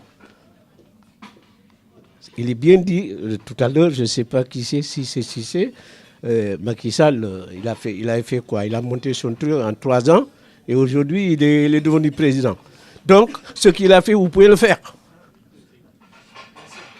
Vous pouvez le faire et allez-y. Macky Sall n'est pas un dieu. Et puis aujourd'hui, il a perdu. C'est tout. Raison de plus. Là, vous devez profiter. Il n'a plus personne. Il n'a plus personne. Essayez d'aller à fond. Essayez de rassembler les gens. Et puis, allez-y. Voilà ce que je voulais dire. Merci. Bonsoir tout le monde. Monsieur Sissoko Doyen m'a chargé de parler à sa place. Au nom de Saint-Denis 1, vous savez, c'est lui le président de la section Saint-Denis 1, qui est très connu, une section qui est très connue aussi, alors qui se bat aussi auprès du Parti démocratique, auprès de Maître Wade. Donc, ce qui est sûr et certain, c'est que l'initiative, elle est très bonne, elle est vraiment bonne.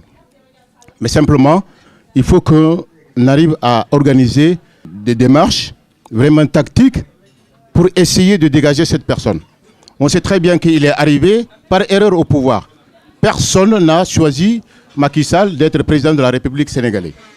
Il est arrivé. On peut quand même le considérer comme ça.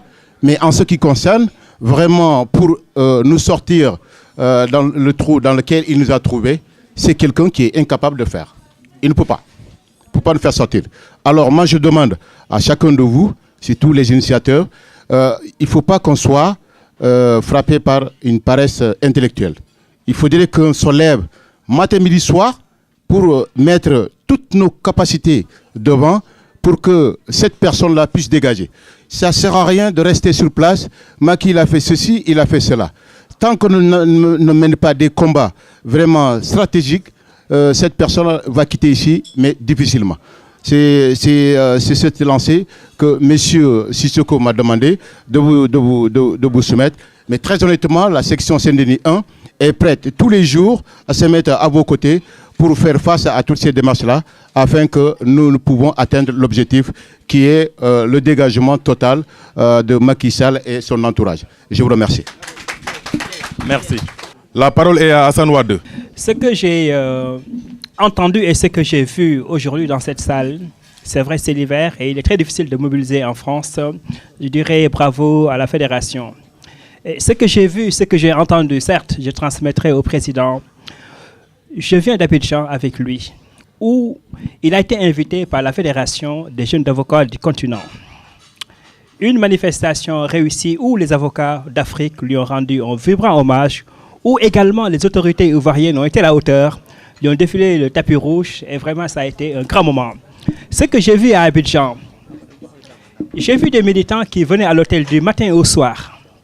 Des Sénégalais, il y en a d'autres qui appartiennent à d'autres formations politiques qui venaient uniquement pour rendre hommage à Maître Wade.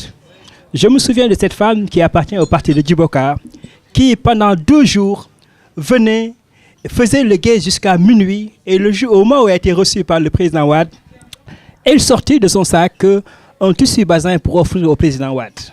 Et à Abidjan, c'est là où on mesure que le président Wade, le travail qu'il a fait pour l'Afrique, le travail qu'il a fait pour le Sénégal, je pense que c'est ailleurs où on le mesure. J'ai vu des avocats sénégalais, congolais, togolais, et en Côte d'Ivoire aussi les autorités ivoiriennes, soit Ouattara et autres, qui doivent beaucoup à président Wade étaient là. Donc je pense que ce que je vois aussi à Versailles ou ailleurs, en Afrique du Sud, tout le monde se mobilise. C'est vrai qu'on peut se tromper, on peut tromper une partie du peuple tout le temps, mais on ne peut pas tromper le peuple tout le temps, c'est que Kwame Nkrumah disait. Et je pense que ce qui est important, souvent lorsqu'on est en face des journalistes, on se tourne à eux, souvent ce sont des hommes très cultivés. Ce qui est important, c'est que, je veux dire, qu'à un moment donné, les Sénégalais peut-être ont été un peu trompés, que l'Occident, malheureusement, nos pays ne sont pas encore libres et indépendants, et il nous appartient, nous, Africains, de prendre conscience. Le développement de l'Afrique ne viendra pas de l'extérieur. Il nous appartient, nous, femmes et fils d'Afrique, de nous battre pour servir et développer notre pays. Ce que j'ai vu aujourd'hui, l'espoir est permis. Encore une fois, je vous encourage à persévérer, mais surtout avec un débat digne, un débat démocratique, avec des mots respectueux. Je pense que c'est la dignité, c'est dans la grandeur qu'on peut arriver, je dirais, à changer le Sénégal. Lorsque je faisais allusion à Kwame Nkrumah, qui disait « on peut tromper une partie du peuple tout le temps, mais on ne peut pas tromper le peuple tout le temps ». Chers frères, je ne m'adresse pas aux journalistes, je m'adresse à la salle. Enseignant que je suis tellement timide que lorsque je parle, malheureusement, je m'adresse à quelqu'un pour masquer la timidité. C'est pourquoi je me suis tourné vers le frère journaliste. Donc là, je ne m'adresse pas aux journalistes qui font très remarquable, car on ne peut pas parler de développement, de démocratie sans l'apport des journalistes. Ça a été peut-être un malentendu, mais encore une fois, c'est la timidité qui fait que je me tourne vers quelqu'un. Encore une fois, bravo, et continuez, que c'est un travail qui est magnifique. Je salue Meissa et Sadio. C'est qu'écrire n'est pas facile, ça demande du temps, mais nous ne devons pas avoir cette paresse intellectuelle. Nous devons nous cultiver et surtout permettre aux militants, permettre aux Sénégalais d'avoir la bonne information, de connaître la subtilité de la justice. Je ne suis pas juriste, je suis littéraire, mais le fait d'être à côté d'un avocat, ça m'a permis de comprendre une matière qui est très complexe. Je pense que Sadio a réussi ici à nous faire comprendre, à nous faire saisir la portée, je dirais, du travail de la CREI, qui est un travail qui est très compliqué. Encore une fois, une initiative à multiplier. On sera toujours à vos côtés pour vous accompagner, pour vous soutenir. Ce que j'ai vu, je dirais au patron, je dirais au président, que la Fédération de France est debout. À Abidjan, je l'ai dit devant les autres membres du Parti démocratique, que le PDS doit prendre l'exemple de la Fédération de France qui est partout présent et qui fait un travail remarquable. Encore une fois, bravo. Si je me suis trompé dans les mots, c'est l'émotion. On n'est pas habitué. On est habitué dans une salle de classe, mais pas face à des militants. Encore une fois, je vous remercie. Merci. Merci, frère Hassan. La parole est à Dame Dien. Merci, Ibrahim Diop. Je voudrais m'associer, aller très vite parce que voilà, nous n'avons plus le temps à m'associer, bien entendu, donc aux salutations qui ont été adressées donc, à toute l'assistance. Vous me pardonnerez de certaines civilités, donc je vais aller très vite au sujet. Je pense que ce qui nous réunit ce soir, c'est la présentation d'un document, le résultat d'un travail intellectuel d'un certain nombre de temps, qui a duré un certain nombre de temps, et qui justement résume depuis un certain temps, ou bien on va dire depuis 18 mois, qui résume la politique sur le plan judiciaire et sur le plan économique et social de Macky Sall. Un travail intellectuel, bien entendu, qui éclaircit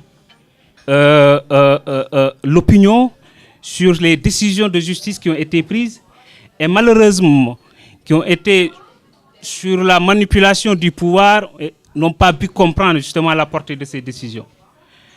Notre travail, notre statut d'homme politique, au-delà des actions sur le terrain, doit nous amener justement à réfléchir sur ce que nous faisons, nous, en tant qu'action politique pour le pays, à réfléchir sur ce que nous subissons, donc d'un pouvoir ou bien donc du jugement que la communauté a sur nous, mais à réfléchir également sur ce que nous envisageons faire pour ce pays.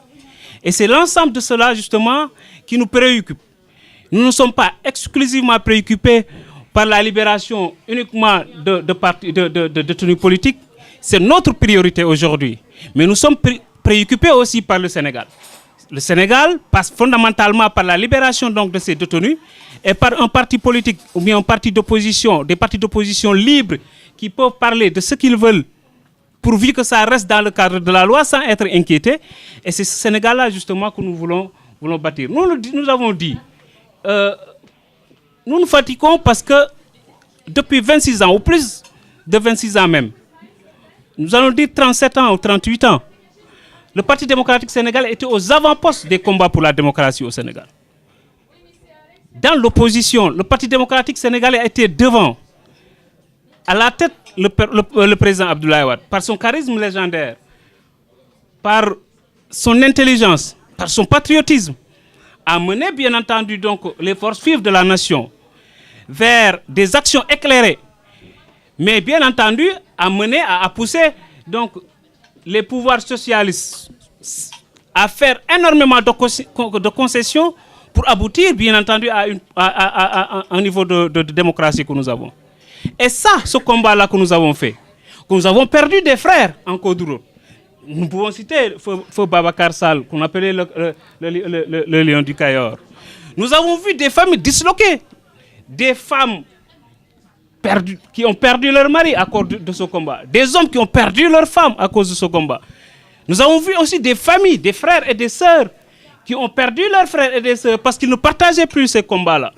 Il y a eu énormément de sacrifices, il y a eu énormément de problèmes. Si nous dépassons autant de sacrifices pour amener ce pays-là à ce niveau de sacrifice, ce n'est pas aujourd'hui que Macky Sall, justement, doit le détruire et que nous restons justement bouche bée pour rien faire. Nous refusons justement d'être comptables devant donc, le peuple et devant l'histoire de ces agissements parce que tout simplement on s'est tué devant donc, ces agissements de Macky Sall. C'est pourquoi il faut mener le combat. Nous l'avions dit et nous le répétons aujourd'hui. Macky Sall aura toujours la réponse à la hauteur de ses forfaits. Chaque fois qu'il pose un acte, minime que ça soit, nous poserons un acte contraire, minime que ça soit. Et au même degré justement de la gravité de l'acte qu'il a posé. C'est dire encore une fois que le Parti démocratique sénégalais est debout pour les batailles futures et pour porter notre candidat donc, à la victoire finale en 2017. Parce que j'estime qu'il n'y aura pas élection en 2019, S'il doit y avoir élection, ça sera en 2017. S'il fait du wah-wahet, on descendra dans le terrain, on ira au palais, on va le déloger. Donc ça, c'est très clair. Voilà. Il a dit clairement à maintes reprises que c'est pour 5 ans. Donc en 2017, il y aura élection. Et en 2017, il va quitter le palais et nous laisser justement nous installer pour continuer donc, les chantiers du président Abdoulaye Wade. Et malheureusement, il faut le dire, il y a un énormément de chantiers qui ont été, où le financement a été bouclé. Et qu'aujourd'hui, le président actuel ne veut pas de ces chantiers par fierté. Parce que tout simplement, il ne veut pas que le Parti démocratique sénégalais dit que ouais, ça c'est les sentiers du président Blade. Le président Blade est obligé, en bon africain, d'orienter ces sentiers-là dans d'autres pays. Il y a un bon exemple au Mali où le président Blade va orienter donc des sentiers là-bas parce que les financements étaient bouclés. Et s'il attend 2017, ces financements seront réorientés à autre chose, il a dit, ben, écoutez, je les donne aux pays frères.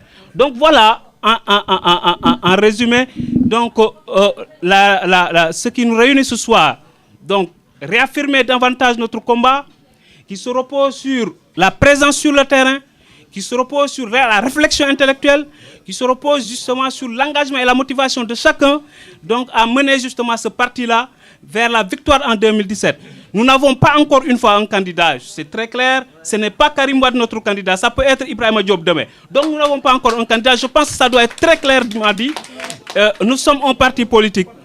Il ne faut pas qu'on cherche à friser, justement, à faire mal à d'autres. Il n'y a pas encore un candidat. Nous comprenons qu'il y ait des passions, que certains soient beaucoup plus près de Karim, que d'autres soient beaucoup plus près donc, de Sadio Cissé, que d'autres soient beaucoup plus près, justement, donc, de Ibrahima Ndiaye.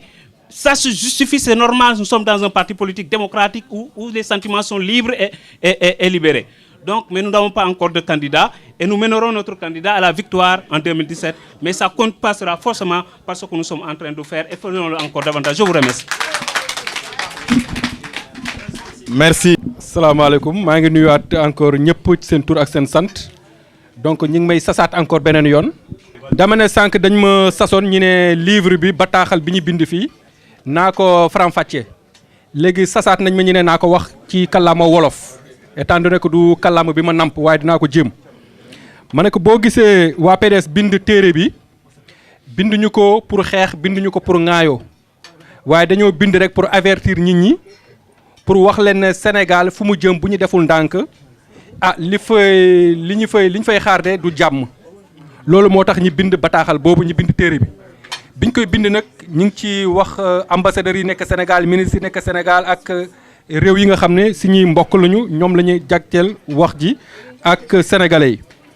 Téere bi ñetti xaaj la xaaj bu njëkk bi mu ngi wax ci nguuru Macky Sall maanaam ci atte yi beneen xaaj bi mu ngi wax ci mbirum liberté bi xaaj bu mujj bi mu ngi wax maanaam attekat yi bu ñuy xase ba jël li ñuy jël seeni décision nguur gi du ko respecté ah ñi ne réew mi ñaari façon atte ñoo fa nekk ndax bu ñu seetee dañoo jël kaawu Barthélémy Diaz moom amoon na ay temps balaa élection yi gis nañ ko ñi wone ko ne dafa rey ay nit moom ci boppam mu dem ci télé bi nee na ah man de dañ ñëwoon fii di manifester waaye tiire naa waaye yaakaar naa daa rey na ay nit waaye daal bu ma leen reyee bon na ngeen xam ne rek affaire bi bon c'est normal affaire day am maa ngi leen di si gindigaal bi Macky Sall ñëwee nag mu am parti socialiste soutenir ko pour mu ñëw gagner élection yi biñ ko soutenir étant donné que Barthélémy dañ ko tëjoon mu ne woon nañ ko bàyyi Abdoulaye Wade bañ mais bi Macky Sall ñëwee génnee na ko ba mu fal ko député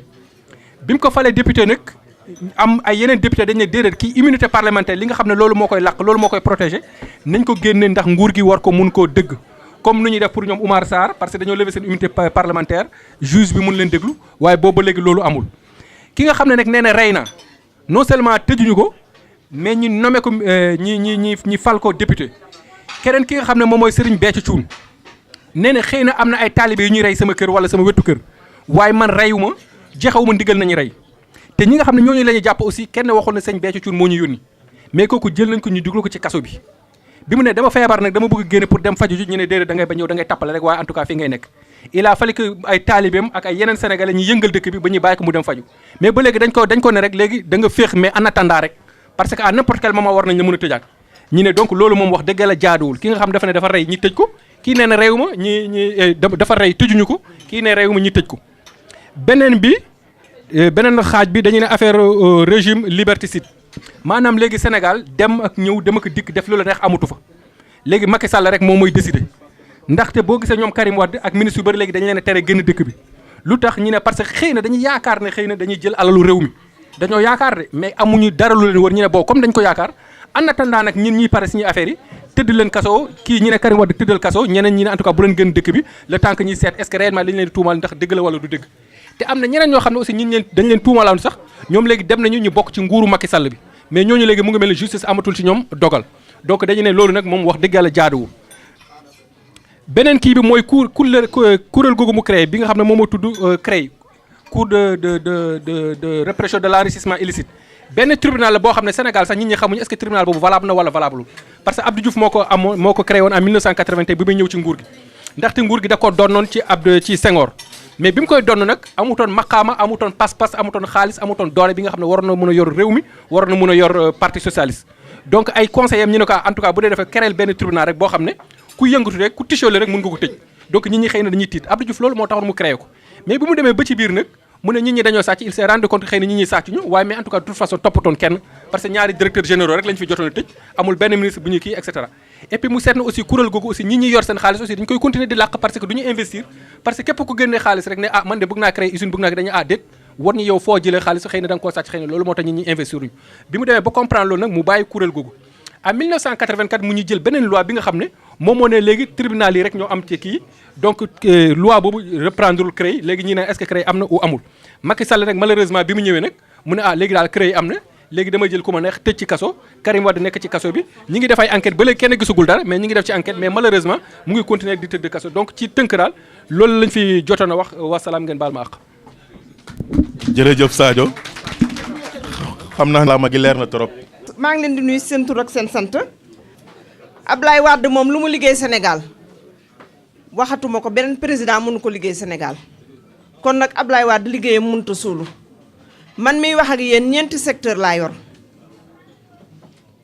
waaye Karim Wade moom nit koo xam ne sàccul ñu ne dangaa sàcc gisuñu ci yow dara xanaa ñu war laa bàyyi ki nga xam ne nag moo sàcc 8 milliards yow sa yaay doonul borom alal sa papa doonul borom alal nga xëy yore 8 milliards loolu la ñu war a seet loolu la ñu war a seet Ablaye Wade moom depuis tangu Senghor la commencé di politique ba mu gañee yàgg na bu ñu ko sàccul woon nekkoon na président bu yàgg a yàgg depuis tangu Senghor la commencé politique Ablaye Wade gàcce ngaalaama Fara Wade Ndiaga ak Daara Wade Ndiak Wade Kaasa. jërëjëf Bilo. maa ngi nuyu kenn ku nekk ci turam ak santam di kontaan ci Maïssa Touré ndax moo ma yëgal lii mais nag man ba ma amee 20 ans laa commencé nekk ci PDS ba tey jii di xamal Macky Sall ne ko lu buur di bañ ci réewam du ko fa njëkkee di ko yëgal ne càcc gi muy jiñaate tamit ñun jaaxal nañu ndax dañoo nekk nag moom ci PDS gisoon ko muy luye tey ñu gis ko mu am ay château ak 8 milliards ñu gis li muy jiñ Karim Wade ñu ngi koy jeex kenn gisu ko fenn mooy bëgg a xam daal ne yàlla ñu yàlla musal ci xiifu judduwaale ndax fi mu toppee borom dafa sori.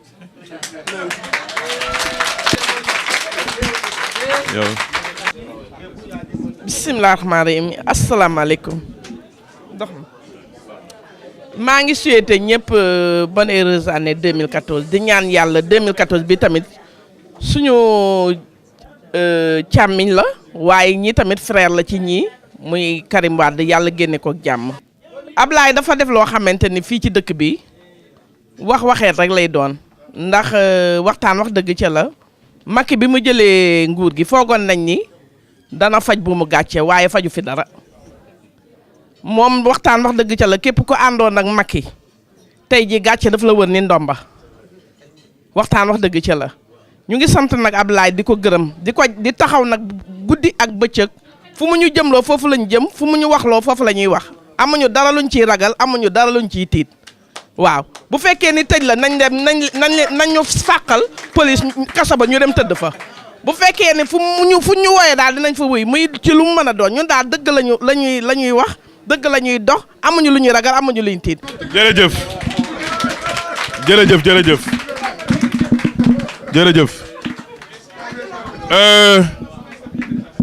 donc la soirée tire à sa fin Nous avons vu cette belle mobilisation. Quelqu'un qui est incapable d'organiser des élections locales ne tiendra pas des élections présidentielles. Mais continuons le travail pour qu'en 2017, Inch'Allah, le PDS n'ait pas besoin d'efforts politiques pour être orienté vers la victoire. Pour savoir, ou bien à la question de savoir quel est le président qui nous dirige, je m'en limite du moins aux propos de Idrissa Seck. Idrissa Seck disait en 2006, il répondait à la question d'un journaliste qui lui disait: que pensez-vous, monsieur le Premier ministre, de votre successeur? Il a dit: c'est qui mon successeur? Idrissa Seck lui a dit, le journaliste lui a dit: c'est Macky Sall. Et Idrissa Seck dit ceci, je le cite: Allah n'aime pas les traîtres. Idrissa Seck non plus. Macky Sall est un traître. Assalamu alaikum wa rahmatullah. Maître Touré, vous avez la parole. Merci. Merci Diop. Donc nous tenons à remercier d'abord nos frères journalistes qui sont là, assistés à la rencontre. Hassan Wade également, chef de cabinet du président Wade, nous vous remercions. Nous remercions également l'ensemble des militants et militantes du Parti démocratique sénégalais qui ont accepté, comme mon frère, comment dirais-je, Tafa Marena l'a dit, à cette période de froid, venir assister à cette rencontre. Nous tenons également à remercier le frère Sadio du brillant livre que la fédération va mettre à la disposition des ambassadeurs, des députés, des sénateurs. Il y aura une version anglaise du livre pour donner aux sénateurs américains et aux démocrates et républicains américains, sénateurs et comment on les appelle, et députés au niveau des États-Unis. Et sur ce, nous avons besoin de la mobilisation des frères et des sœurs pour aller déposer ces livres. Parce que c'est extrêmement important pour que les soutiens de Macky Sall puissent comprendre qu'aujourd'hui, le Sénégal est dans une position. Je ne dis pas, vous parlez de 2017 des élections présidentielles. On n'arrivera pas là-bas parce que Macky est incapable de régler les problèmes des Sénégalais et les Sénégalais se soulèveront pour barrer la route. Nos frères, je vous dis une chose, c'est beau de venir manger, de participer au débat. Maintenant, l'heure est au combat. Quelqu'un l'a dit tout à l'heure, nous ne pouvons pas accepter qu'on mette des frères et des sœurs dans des prisons et qui n'ont pas de preuves. Et le plus grand voleur du siècle, c'est Macky Sall et sa femme. C'est pourquoi nous vous disons, si vous êtes prêts, on le dit, c'est pas parce que Karim Wade est notre candidat en 2017 ou pas, parce que Karim Wade a été arrêté injustement par Macky Sall. Il n'a qu'à prouver aux yeux des Sénégalais que Karim Wade a volé. Il ne peut pas le prouver, mais il a prouvé qu'il a volé la place de Macky Sall, c'est à la prison. C'est pourquoi nous vous demandons, si vous êtes prêts, dans les jours à venir, nous irons au Sénégal libérer nos détenus politiques. C'est ça le combat aujourd'hui. Et l'heure, Karim.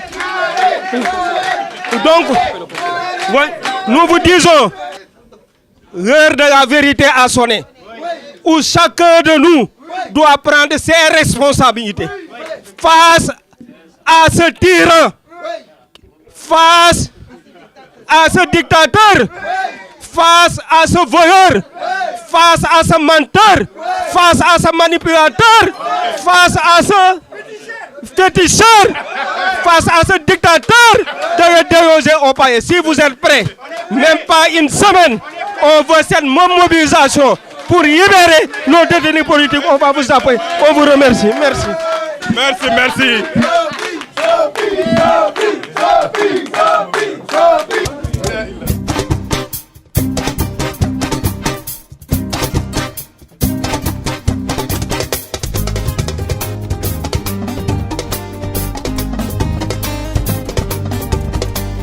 gëm leen dina gën a baax ak góor gi dina neex